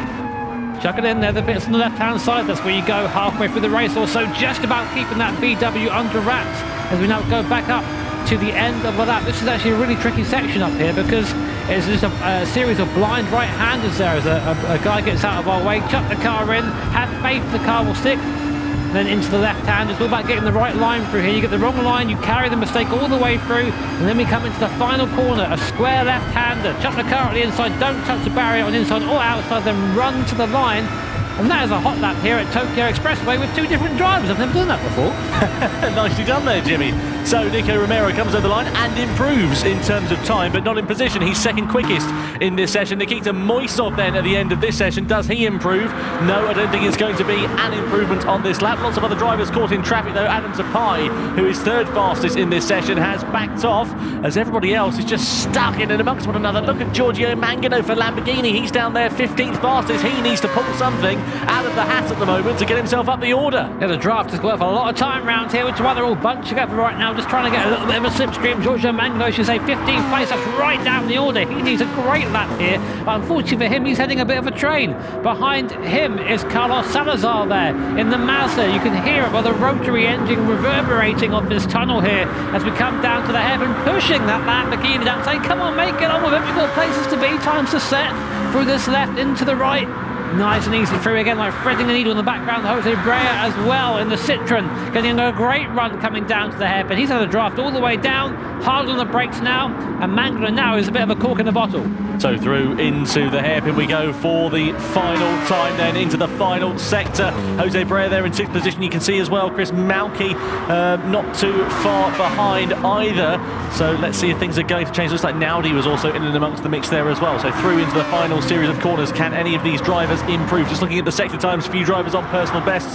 Nico Romero in turn was also on a personal best, but he lost time as we saw when he came over the timing line. Can Mangano improve though? He needs to for that Lamborghini team. Salazar and Brea wanting to do exactly the same. Just one more corner before the start finish straight, and over the line we go. Rodriguez does improve, but it's only 13th fastest. That is a disaster of a qualifying as Lopez goes up to 6th quickest, but lots of drivers losing out massively in the final stages. Goodness me, what an exciting qualifying session at the end there. A lot of drivers I think are going to be pretty cheesed off after that. Yeah, definitely. I mean, it's a hard place to qualify around there. Every man for himself, and some people just didn't get out alive. No, absolutely not. Let's take a look, shall we, at the race details going into the final race of round 30 of the online season then. So the Tokyo Expressway in Group 3 cars on racing medium tyres. So crucially, only one tyre compound available for these drivers here now. Only one tyre compound, and we expect one stop somewhere in the middle of the race. As we said, drafting is going to be very important around here as well. So keeping those tyres alive and finding a nice drafting partner, I think, is going to be the key to winning this race. Yeah, you can see on your screen as well the penalty line just coming out of turn number 5 in towards turn number 6. Not a place you want to be getting a penalty because that's heading into quite a fast part of the lap. It's not too bad. You do a corner straight after, so it isn't as bad as we've seen in other circuits, but still, of course, you never want a penalty, do you? No, quite. It's not ideal. Anyway, that's that. This is now. Let's go over, shall we, and start the Manufacturer Series race. For the final time in 2020, the FIA Gran Turismo Championships Stage 3 gets underway for the Manufacturer Series, and here is how the cars line up. Nikita Moisov is on pole position, the Czech driver in the Aston V12 Vantage. Nico Romero in the Volkswagen, we saw that on-board lap with him, lines up second quickest. Adam Tapai is third fastest here, the Hungarian driver for the Ford GT. Naudi, the Frenchman, is in the Citroen GT in fourth place. Then P5, Carlos Salazar in the Mazda RX Vision GT3 concept, that rotary engine howling.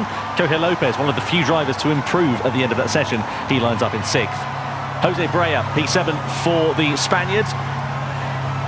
And then P8 on the grid is Mamel, the Finnish driver, with a very Jimmy Broadbent approved livery by the sounds of things there. Chris Malky lines up in P9 in the Chevrolet Corvette. Buller is in 10th position. We've got a onboard camera with him as well for this race. Villa lines up in P11.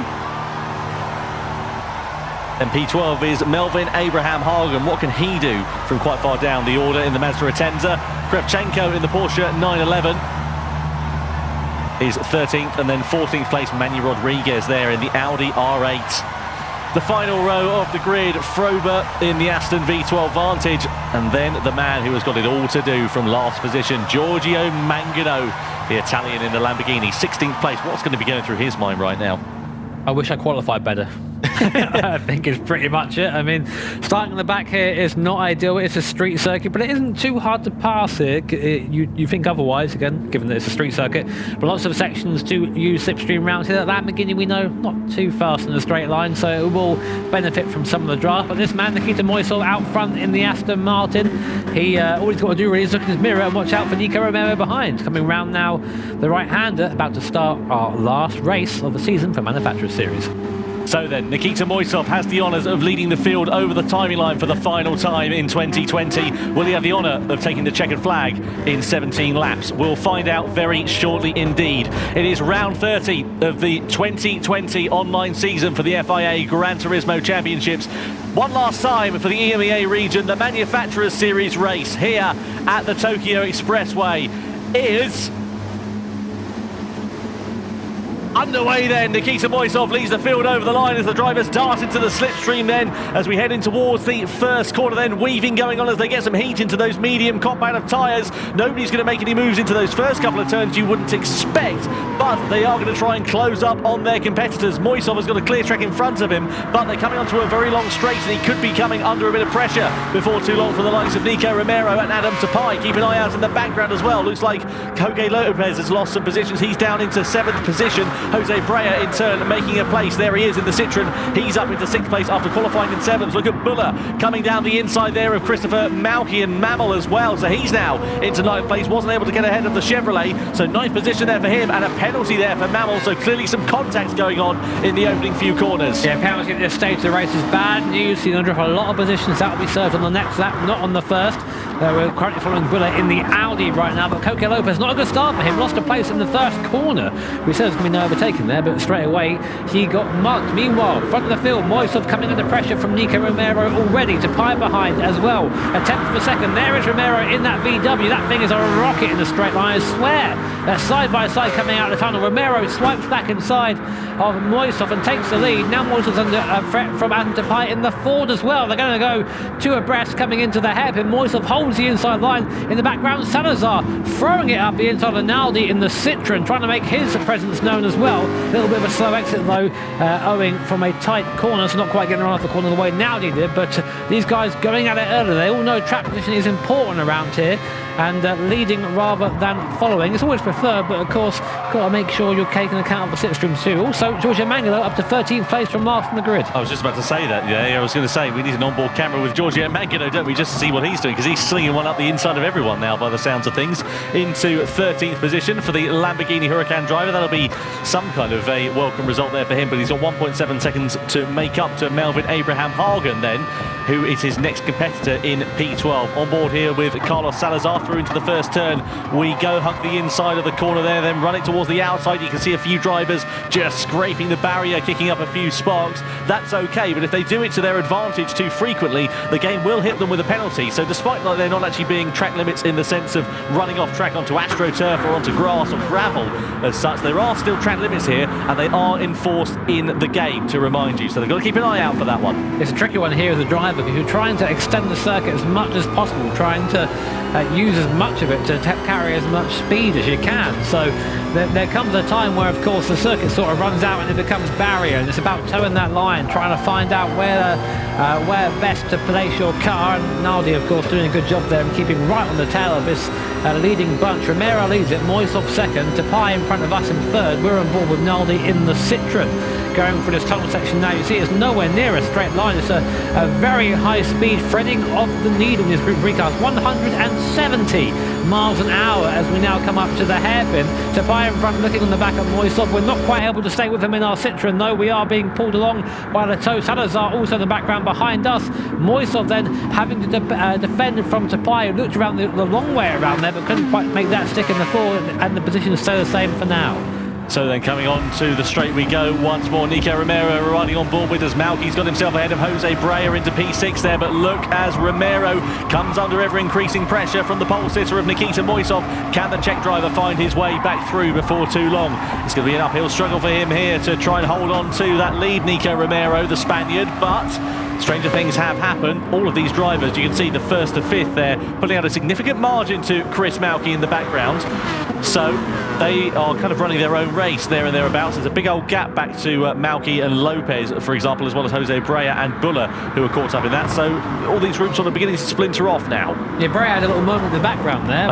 We just caught it. He got it wrong and went into the inside wall. Luckily, bounced off somewhat and managed to maintain some momentum, but did lose a couple of places to these guys, Malky and Lopez, who are now pretty much pushing each other down the straight towards this series of right hands coming up down to the end of the road here.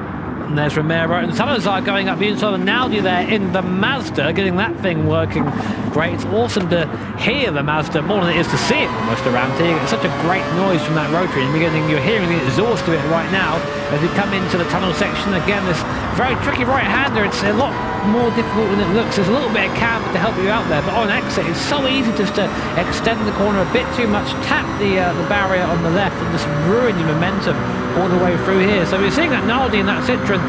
That Citroen isn't quite at the straight line speed it needs to stay with these guys, but the only reason he's there is because the draft is being just pulled along. That Mazda is meteoric in a straight line. We've seen that in other regions there as well. Chris Malky, by the way, had a shocker. He had a penalty.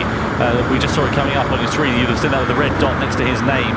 He's now down in 9th position as a result of that penalty that he has received. You can see Tapai versus Carlos Salazar. Salazar trying to find his way through into 3rd place, but not able to do so at the moment. Tapai holding firm, the Hungarian driver, but let's see whether he is going to be able to find his way back past into the next series of corners. So Nikita Moisov there still sits in 2nd position. In front of him, Nico Romero. Behind him, Adam Tapai coming through there now. So much one at a time through there. You just don't want to risk anything against your fellow competitor. There's so few overtaking opportunities at this circuit that it's just not really worth the risk. And compromising not only your race, but probably your competitor's race as well. Yeah, you try telling them that, though. They're all about the position. When you're a driver, you're like, right, that guy's slower than me, I'm going to get by him. That's pretty much how your state of mind goes, and also you become Londoner. Yeah, so they sound like belonging all of a twist as well. Yeah, maybe they do. You know, maybe they, who knows? Please, sir, can I have some more top speeds? Is what they're going to be asked for. Goodness. Here is Salazar on board in that Mazda. You see firmly staring at the back of that 4GT as we come again down to the bottom half of the circuit, hard on the brakes. And you see that that Ford not quite as confident on the brakes as the Mazda is of Salazar. Meanwhile, 6th, 7th and 8th, Brea, Lopez and Buller behind as well. Jose Brea sort of kind of hanging on in that Citroen. Now I suspect we'll see him lose out on the coming straight. Yeah, it's not the fastest car on a straight line. We've seen that already. And Coque Lopez, who has gone a little bit further back than he would have liked to off the start, lost a position compared to where he qualified. He was in P6, he's now down in P7. Would like to at least get back into that position. The problem is for him, if he gets back ahead, he hasn't got to slip through with the car in front because they're 3 seconds clear of these drivers who are squabbling at the moment. So through the tunnel we go. Has Coque Lopez got anything in the locker? What about Buller behind in the Audi? Here we go then for Lopez. He's got the advantage of the slipstream. Brea is wide to that. There's a bit of a bump between them. So I wonder if that was intentional or not. Maybe he was caught up. It wasn't intentional. There's a 1 second penalty there for Jose Brea, and that's not his fault at all. No, definitely not. But penalties there. Coque Lopez is going to have to try and, well, he should be able to quite easily get by him now. He's giving a little biff, and he'll be able to pull by in the penalty zone. In the background, David Villa, I should say, because he's French, got himself ahead of Chris Malky. He's now into 9th place. Malky continues going backwards. Same place. Carlos Salazar has got himself ahead of Tapai. Will he say that? He's running side by side with him. There's contact between the right-hander. That sends Salazar off into the wall. Tapai down into 4th position. He was lucky to not get a penalty from that there, but there we go. That's as things stand. And all the while they've been battling, it's allowed Romero and Moisov to put 1.6 seconds between these three. No idea how they survived that little tangle between the 3 of them there, but they're all still going. Salazar, of course, up to 3rd place now after that. Probably thinking, oh, that was lucky. I'm here now. So can I now catch Moisov in front? The gap is 1.5 seconds, so them having that little mini accident there, or threatening to have an accident anyway, means the gap now has opened up to the point where there's no longer a slipstream for Salazar, and he's feeling that big time now as having to pay in the Ford. V8 in the back of that thing, just driving on by the rotary-powered Vision car on the right-hander, and then goes in too deep into the bottom section there. Salazar finds his way by. Naldi has a look as well, but can't quite get his nose on the inside. And they are, even though this is happening, they're still all catching the guys in front, so obviously making good pace whilst fighting. Jose Brea being given a penalty there for one reason or other. He's just about to go through that and drop down behind Buller as well as Lopez then. So Buller has made a good ascension through the field. He's made 4 positions, qualified in P10, now in P6. That's Christmas come early for the Audi driver. There he is in P6. Anyway, his debut, I believe, last time in the top 16 Superstar. So nice to see him fighting at the sharper end of the field. There's Chris Mauki with another penalty. His race going from bad to worse, half a second or so. That's presumably for exceeding track limits. Meanwhile, here is Buller versus Lopez. Audi, I should say, rather, BMW. And now Lopez is ahead, and here comes Jose Brea on the inside of Buller then, coming down into the braking zone. He is already ahead in the Citroen, so Buller clearly lost a bit of momentum going through there. Here comes Abraham Hagen versus Mauki side by side, and Abraham Hagen sends it through the inside. Was there a bit of contact between himself and Chris Mauki there? Mauki coming into the pit lane, so maybe not, and maybe that's what Mauki wants to do, get those medium tyres off, and a bit of damage limitation for him perhaps. Yeah, but he's got to serve that penalty as well, and he won't have the draft. He's taking himself out of the draft, and the draft is very important around here. So you can go, oh yeah, undercut, but oh wait, I'm losing 10 mile an hour down the straight because I'm not in the Citroen anymore. So it's hard to balance that, it really is. But Mauki's still going to have that penalty. Buller, we're focusing on right now, is right at the back of Coque Lopez again. That Audi, it just seemed to almost crawl through that last section. Just did not have any speed whatsoever. And meanwhile, we're back with Tapay and Salazar. Of course, Tapay has lost out, or sorry, has gained. He's got past Salazar now.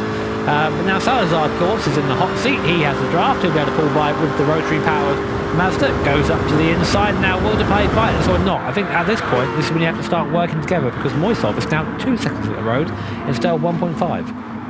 Through into the right hand, you can see Salazar slung it up the inside there of Tapay. Was he able to get it through? No, Tapay gets it back on the corner exit. The Ford GT is once again ahead of the Mazda RX GT3 concept there. So it's as you were for third position. The gap's now beginning to spread out. Just to remind you, they are only running the medium compound tyre in this race, and that's the only tyre they have to run as well. We should be expecting the drivers to be making a pit stop. If you like Chris Mauki, he's already gone and done that, got on off those medium tyres as soon as he possibly could. But let's see what's going to happen with them. Here comes Salazar retaliating back against Adam Tapay. In the slipstream he goes once more. Tapay those wise to that. Good legs on the straight line there for that Ford. Despite being an old dog, you can teach it new tricks clearly, because he's in third position. There is Adam Tapay, and that Ford is quite clearly very comfortable on the straights compared to the Mazda. I mean, yeah, the engine in the back of that thing is... but that any of his cars wouldn't be fast down the straight, I'd tell you that. Here's Brea and Coque Lopez. Lopez still in 7th place, still down, of course, in his qualifying position. He's on board here with the Spanish driver. Of course, won last time out in a Superstar race at Suzuka in the Group 4 cars. Not quite having the same luck here in the Group 3 cars. No, that is very true. It's interesting, isn't it, because certain cars are faster due to the BOP, and certain drivers just suit certain cars a little bit better. Maybe that's why they're not quite as quick. Who knows? Anyway, Coque Lopez, who we're riding on board with here, still consistently putting this pressure on to Jose Brea. And Coque, I wonder if he'll be a little bit disappointed with his positioning in this race. We saw him fighting at the sharper end, of course, and fighting for the victory last time out in the Manufacturers Series at Suzuka. Not such here, though. Doesn't seem to have the pace underneath him in Group 3 trim. No, not quite the same. It's the M6, I should say, in this car. I always forget which one's which. The BMW's the M6 not quite as quick around here. I mean, it's struggling to stay on this Citroen, and that's slow in the straight line, so you have to think what's happened to the BMW. And again, look, Salazar and Tapay, they are definitely not working together, because that gap is now 2.5 seconds, and they're still squabbling over the third best. Come on guys, work together and you can catch these two in front, I think. But of course, sometimes you get a little bit short-sighted as a driver. You see the guy in front and go, I must overtake him. And then forget about the other guys fighting. Oh, hello. Bit of interesting business there going on with Romero, but Moisov and him are still fighting. Moisov has the draft now. Now, these guys, I feel like they're just changing paces and doing what we recommend third and fourth do, and work together a bit. But it certainly does help working together, doesn't it, if you can, because look at the gap that they've got over the rest of the field now, 2.7 seconds. That's a week in terms of this circuit as well, because once you've got out of the slipstream, your lead is pretty much unassailable. The thing is, they're working together at the moment. There's going to come a time where they're going to have to swallow their pride and start battling with one another if it stays as it is. You'd imagine that they'll probably follow similar strategies in terms of the pit lane. So as soon as Romero comes in, Moisov will pit. Maybe Moisov might try and do the undercut perhaps, but he'll have to come out and hope that he's got a slipstream, which is one of the only sort of circuits, this, where you really hope that you come out behind another driver. You don't really want to be in traffic because you need the advantage of that slipstream on a straight. The thing is, the VW is so strong here. It's got so much top end. You're seeing that we were doing 170 mile an hour on board with Moisov in the draft, and Romero was pretty much doing the same speed, matching us at the top end. So that VW has very little drag, it seems. It can just continue and keep pushing up through the revs and not really have to worry about being slow in the slipstream or any of that business. So Romero can really pit whenever he likes, even if he comes out on his own. I think he'll be fine with that fresh compound of tyre. Moisov, though, not quite as quick in the Aston Martin, I think, has to stay with Romero to be dragged around. So here we are then, they're side by side, they come down the straight. Moisov pulled out of the draft, and now look, Romero is starting to pull away again. Good about the straight line speed then, quite clearly there for Nico Romero. That will give him confidence later on in this race. Just to mention, by the way, Coco Lopez, he needs 4th or better to keep his 3rd position. If Moisov finishes inside the top 2, as he is set to do so at the moment, he could take away 3rd place in the championship from Coco Lopez, and Lopez is down there in 7th place, sick as a parrot. Well, what a result that would be for Nikita Moisov, who's, I guess, a relative newcomer to the EMEA region, especially at the sharp end here. So to come away in the Series 3, or Season 3, sorry, as a podium standard, what do you call it? A podium man? Podium... Top 3 finisher? That will do. Podium standard definitely in it. I mean, that's very impressive. It certainly is, yeah. Here is Coco Lopez once again all over the back of Jose Brea like a bad rash. Nowdy in front there, you can see, has got a penalty. That's 1 second that he is going to lose out, but it's not just the second he loses from the penalty, it's the time he loses in terms of the momentum as well. So keep an eye out for that, because he'll be set to lose time. Now first pit stop's coming in for the race leaders, and a lot of other drivers following suit there. So you can see Romero and Moisov continue on. Everybody else pretty much inside the top 10 comes in. I love seeing how the drivers attack the pit lane, because once they hit the pit lane line, it doesn't really matter. The car drifts in.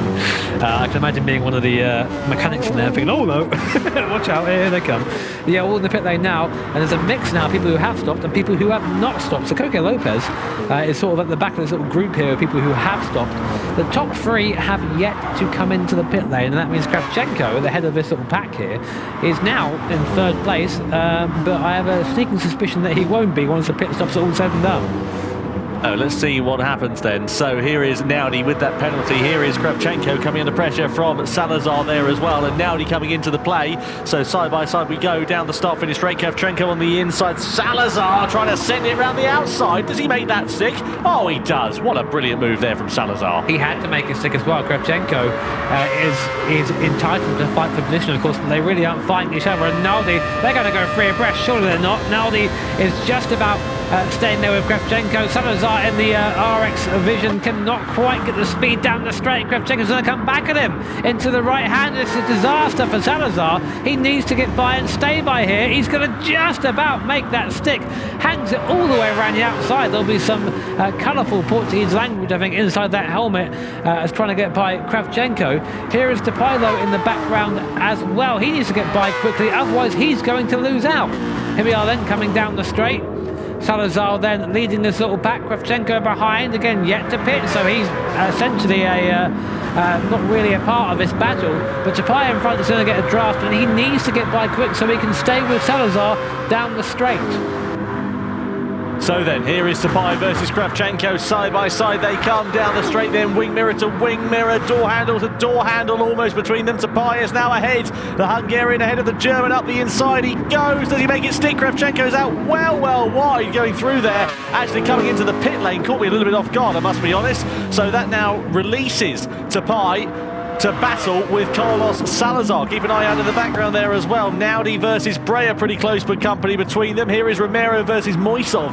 There's continuing theme in this race, and this race is coming to an absolutely brilliant crescendo, and we've still got over 7 laps remaining, so let's see what is going to happen here.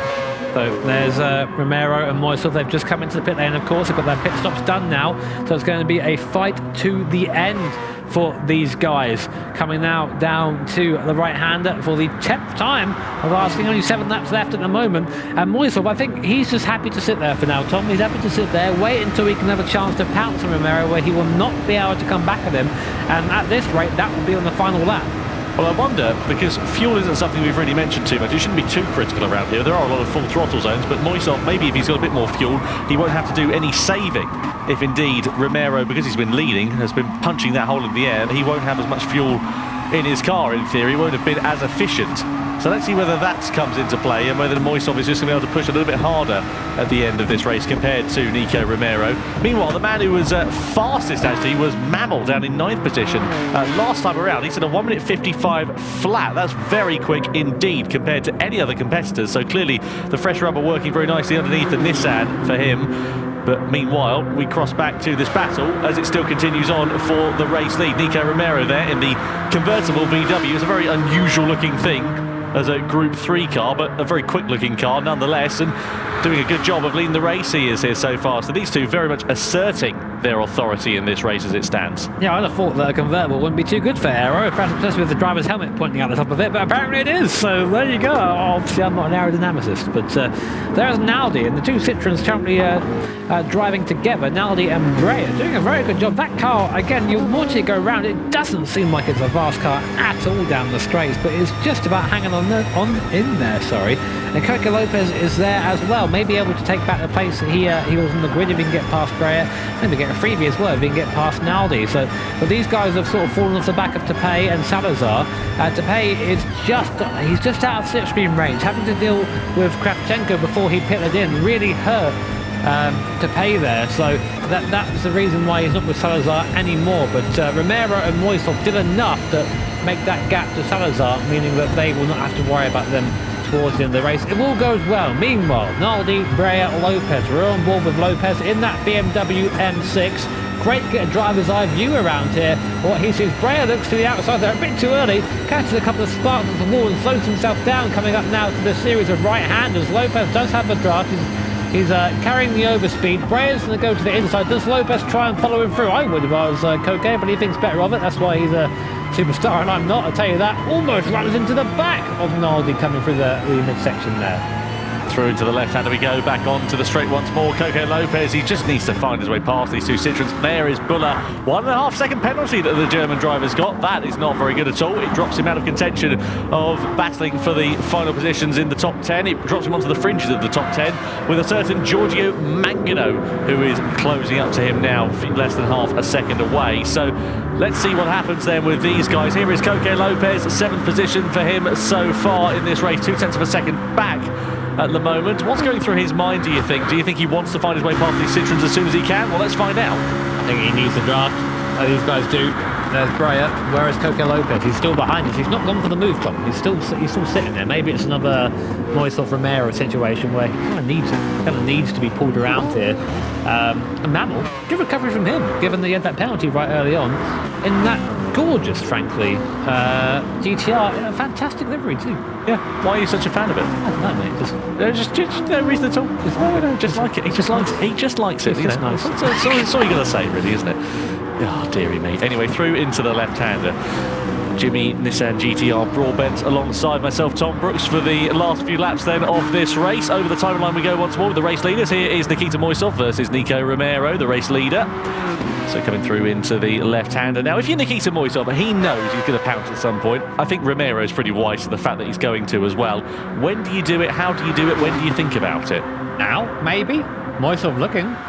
He's kind of half looking though, isn't he? That he drops back in. I think if you want to beat this VW, you have to do it on the last lap at the last hairpin, because you cannot really overtake after that, which means that what Moisov has to do, is set it up nicely coming out of the right-hander that's our drivers are about to go through here, and then just get to the hairpin and just be firm, go up the inside, sit on the apex, and just make sure Romero cannot come back at you, because the big strength of that VW, as we have seen, is its straight line speed. It's so much so, in fact, that I'm fairly confident some of the cars aren't even hitting the same top speed as this thing does on its own in the draft. No, it's very true. It is an absolute weapon in a straight line, is that VW. And that will be very handy there for Nico Romero. Maybe he's got enough in the tank to try and hold off the charge of Nikita Moisov. That V12 Vantage never has been a slow car in a straight line, but maybe Moisov doesn't have anything in the tank. I'd love to see an on-board actually with Moisov when we go on to a straight. So perhaps around about now, just to see whether he is backing off and whether he is lifting on the throttle. Let's wait and see here. Maybe he's just waiting behind him. So he's got the advantage of the slipstream. He knows he can find his way through. Ah, there you go. Yeah, he lifted off the throttle big time there, didn't he? Yeah, just following around now. He's being clever, is Moisov, and that's That's the difference between a good driver and a great driver there, is you think about what you're doing. It's a very big temptation just to act on impulse as a driver and just go, right, yeah, send it, yeah, love it. But the problem is, you don't get very far doing that, so you have to really think far ahead. Now, Moisov now, see, he's got a run. He can overtake it. Give us the front. Yeah, exactly. And also, if you start doing that as well, you start suffering from Oliver Twist-itis, as it turns out, according to you. Yeah, I'm suffering for many years. It's the least surprising statement I've ever heard. Finally, an explanation. Goodness me. So, lap 13 out of 17, we're on then very much into the closing stages here now. Nikita Moisov still putting that pressure on to the back of Nico Romero. I apologise, we'll get it right one day.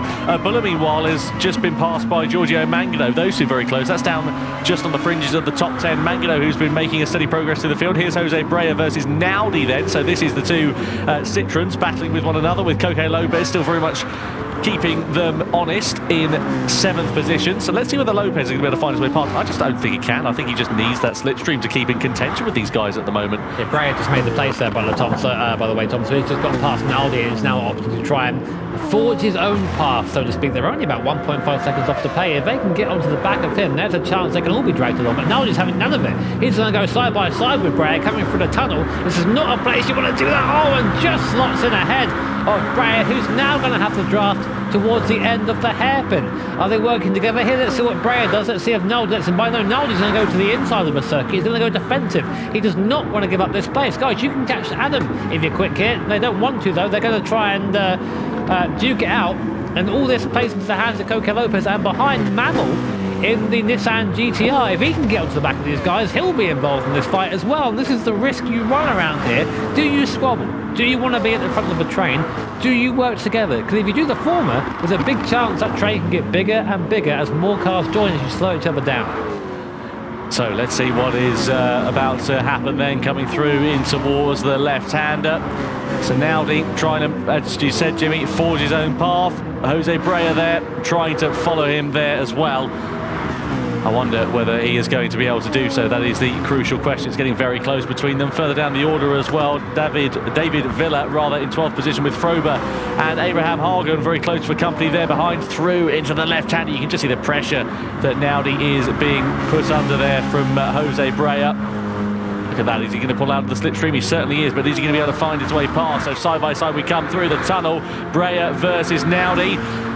In towards the right-hander, late on the brakes we go. Brea, the Spaniard, is through, and he's into 5th position. But Coque Lopez in the background, he needs the chance to get ahead of these drivers. He needs it to try and save his championship, to save 3rd place. I'm not sure if they're just switching places or they are working together. As in, like, they're fighting switching places, or they're working together. It's so hard to figure out around here. They're both Citroen drivers, so I mean, it sort of stands to reason that they both want to be leading, because at the end of the day, it's only the top Citroen driver that can really take bragging rights. Naldi, interestingly, not in the slipstream going down the straight, opting to stay out of the slipstream and not get that boost from having the car in front punch the hole through the air and you sort of duck in behind it and reap the benefit of that. We're coming down now to the hairpin. Brea goes defensive. Naldi looks up the inside. Coque Lopez is closer than he has ever been. Is he going to go for a lunge? No, he's going to stay behind for now. Brea will take the place, or leave the place, I should say. Lopez, though, he looked so good on exit for a second there, Lopez, but he can't quite get that car hooked up in that second phase there. Can't quite get it out of the corner as quick as his guys in front. So the time is starting to run out for these lads. They want to catch the guy in front. Adam Depay now only a second. No, sorry, I got that wrong. He's only a second clear of Carlos Salazar now. So Adam might get onto the back of Carlos for 3rd place, but this battle for 5th is still the closest one on track. So through into the left-hander we go once more. These drivers running nose to tail, as has been the recurring theme in this race. Now Nikita Moisov still putting pressure on to Nico Romero. Through into the left-hander we go once more. So this is lap 15 out of 17, and you sense that Moisov is just getting a little bit more frustrated there, and Nico Romero, he probably just wants Moisov to pass him so he can follow him for a little bit there, find out where he's going to make a move. I wonder if Moisov is going to wait until the final lap to pounce, or whether he's going to try and go maybe a lap earlier and try and make a bit of a break onto that final lap. But it's just so hard to do that here. There's not really the opportunity, because it's so much about the straight line speed and about having that slipstream. I don't think that Moisov potentially is frustrated at all. I think he's just hanging out. I think he's just vibing back there. You know, He's just waiting for the chance to pounce, and it isn't yet. It will be very soon, though, and he's going to be preparing for that. The great thing about following the guy in front of you is you can basically study him. You know, this has been, so far, 15 laps of learning for Nikita Moisov. Where is that VW slow? Where am I going to be most able to pass? Probably at the end of this straight, coming into the hairpin at the end there. So he's trying, he'll have times to practice. See, right now, he's not in the draft. He's just waiting. He's just waiting behind Romero in front. And as soon as he has a chance, I assume on the last lap, to make a pass where Nico will have no chance to reply, he'll go for it. I'm 100% sure of that. Running on board as he shifts up the gears then, 4th into 5th, putting the power on as he comes up the hill then in towards that hairpin bend. This is the opportunity potentially for him to find his way, sorry, into the right-hander rather, into the final sector. And this is potentially when he's going to be thinking about maybe making a few dummy moves, but not quite close enough though, as things stand at the moment there for Nikita Moisov to mount that challenge. Further down the order, Malky is getting closer to Mamel. That's for P8 in this race. Back into the slipstream we go once again with Nikita Moisov. Pulls out as they draw alongside one another to start this penultimate lap here at the Tokyo Expressway. Back into the slipstream he goes once more though, Nikita Moisov. So through into the left of turn 1 we go once more. Back into the slipstream once more as well here for Nikita. What he's doing right now, Tom, is just getting these mirrors. He's just making them look. He's making them get a little bit more anxious as they get into these final laps, thinking, will he, won't he, you know? And it's just trying to get inside Romero's head and make him, just distract him, make him miss an apex somewhere, make him assume that on the last lap Nikita's going to go for a path in a place he wouldn't otherwise think of. It's all about that here. It's all about making those little moves to confuse the guy ahead here. And that's what I think Moisov is doing now. So we're on the penultimate lap. I, again, won't be surprised to see Moisov sort of move out of the draft here to not make the pass, but come this time next lap, I think there's going to be some fireworks. Further down the order, Abraham Hagen in 14th position, just got himself ahead of Krevchenko. Abraham Hagen actually making a good ascension through the field there, now ahead of David Villa for P13. This is a bit of a late charge. Meanwhile, here is Breyer versus Naudi. This has been a continuing theme all race, hasn't it? These two separated by a whisker. And Breyer looking to try and get himself back ahead of Naudi. Lopez also ready to try and join the party. He's in the slipstream, has a little bit of a look there coming through, but they're about to come into the hairpin. This is the overtaking opportunity. Maybe Lopez is going to think about it into there. Will he do so? Not quite. These drivers just sort of signalling a little bit of an intention, and a half look here, a half look there, but nothing really concrete for them at the moment. I would have went for it if I was Koke. This is the time to do it. He's got 2 cars to pass, 2 times at the hairpin. He's just run out of that now, so then you've got 1 more hairpin left. I would have went for it and then tried to chase down Nardi. That would have been it for me, but of course maybe that BMW not quite capable of getting there and getting alongside. No then, we come in to the last lap of the Manufacturers Series here in the 2020 series. Round 30 is all going to come down to this. Who's going to be taking the top honours in this last race of the 3rd season? Romero at the moment still leading from Moisov. Now, is it the time for Moisov to make the move? He's got a long run down to the square right at the bottom of this hill. Will he go for the move now? He pulls to the inside though. I don't think this is going to be it. I think he's going to wait for now. He's still pulling alongside. No, he's going to tuck back in. I think he's going to try and make the move towards the end of the lap. Crunch time here then for Nikita Moisov. Nicky Romero's going to be watching his mirrors like a hawk as Moisov just tries to get everything lined up. He needs to get exits perfect out of the corners and the entries for that matter there. Where, if you're Nikita Moisov, are you pouncing, Jimmy? It's got to be the hairpin now. This is it. Now watch him through this right-hander. We're going to go through the tunnel. He's going to be in the draft. This is what the moment that Moisov has been waiting for the entire thing, and Romero knows it. He tries to break the draft straight away, but of course you're only really allowed 1 move. Moisov now locked onto the back of that VW as we come through the tunnel section. Left and then right through here, far from straight. Moisov already trying to signal his intention. He'll duck back into the draft, no doubt now, coming up to the hairpin. This is his last chance to make this move stick. Romero goes to the inside to defend. Moisov follows him there. What will Moisov do? Will he try and go around the outside? He's going to give it a best shot. Romero very late on the brakes. Is he going to make the corner? He will do. Moisov's going to try and come back, but he can't quite do so. Romero defends the position, and time is running out for Moisov. Just a few corners now remaining. Side by side they come, because here comes Moisov trying to go around the outside. That's going to be brave. Is he going to be able to make something stick through there? They're about to flick it right though. Moisov is going to try and hold it around the outside. We're side by side in the final sector for the win in the Manufacturers Series. Romero just holds on. There's only one more corner remaining. All Romero has to do is park it on the apex and send it through that turn. Out of it we come now, and to the line it's Nico Romero who wins the Manufacturers Series race. Or does he? It's so close, it's a drag to the line, but Romero takes it by 1/10 of a second from Nikita Moisov.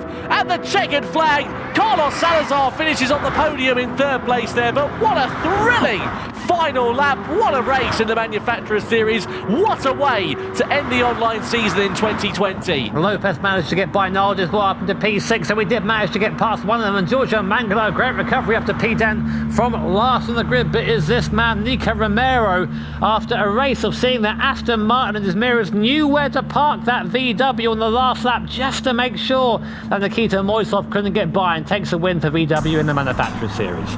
Well, what a brilliant race then. Absolutely fantastic from all of those drivers. Great racing up and down the field, and huge congratulations to the Spaniard Nico Romero. Takes the win in the EMEA region for the Manufacturers Series race. I think if I can just listen carefully, I can probably hear Alberto and Lucas, our Spanish commentators, shouting about that. Yeah, I mean, you can hear him anyway, can't you? Always. Their voice does travel. It certainly does. Brilliant racing there, up and down the field in the Manufacturer Series. What a great way to round off what has been a thrilling 2020 season. Nico Romero takes the checkered flag for the final time of our online season. Moisov finishing in second, Salazar in third ahead of Tapai, Brea, Lopez, Naudi, Mabel, Buller and Mangano in the top 10. And interestingly, with that result, Lopez loses, I think, his third place in the championship, and Moisov in second place in the last second possible takes the last step on the podium. Not bad. That's not bad at all there. So Nikita Moisov will move up to third overall in the standings. What a Manufacturer Series we have been treated to in 2020. Well, Jimmy, some amazing racing we've seen in the Manufacturers Series. I have to say the driving, actually, in these two races today, in Nations Cup and Manufacturers, it just felt like a World Tour event, didn't it? Yeah, I was thinking that, especially with the X2019 as well. You don't really see that very often in these races. I thought, see that included. It gave me that big World Tour vibe. Makes me, we're not quite there yet, of course, but looking forward to when we can be again. Yeah, absolutely. I mean, it has been brilliant to bring some coverage of this, hasn't it, as well? And we've seen just some exemplary driving. Good to catch up with the likes of Valerio Gallo, Baptiste Beauvoir, doing good things in the Nations Cup. Nico Romero, Nikita Moisov, maybe they're the stars of the future. Maybe they're the people we'll be talking about in the same vein next time. Oh, what's amazing is all these guys have been doing this from their bedroom or for their lounge or outside of your Carlos Salazar, apparently. But, this is where this whole championship's been built on that. And the really amazing thing for me is that if I were good enough, if Tom were good enough, we could be doing that too. But who would commentate? Well, that's a very good point. Yeah, maybe we shouldn't do that because otherwise we'll be out of a job. But if you think you're good enough, if you fancy a crack at it, get yourself on GT Sport, get a PlayStation 4, give it a go, and you never know, you might have a couple of Wallies shouting about it at some point. Yeah, the Spanish guys, right? Quite. Anyway, that does bring an end to proceedings for 2020 for our online season of the top 16 superstars. Thank you ever so much for joining us. Stay tuned to Gran Turismo's social media channels and the website over the next coming few weeks and months, though, because we've got a very exciting announcement about more racing on GT Sport coming very, very soon indeed.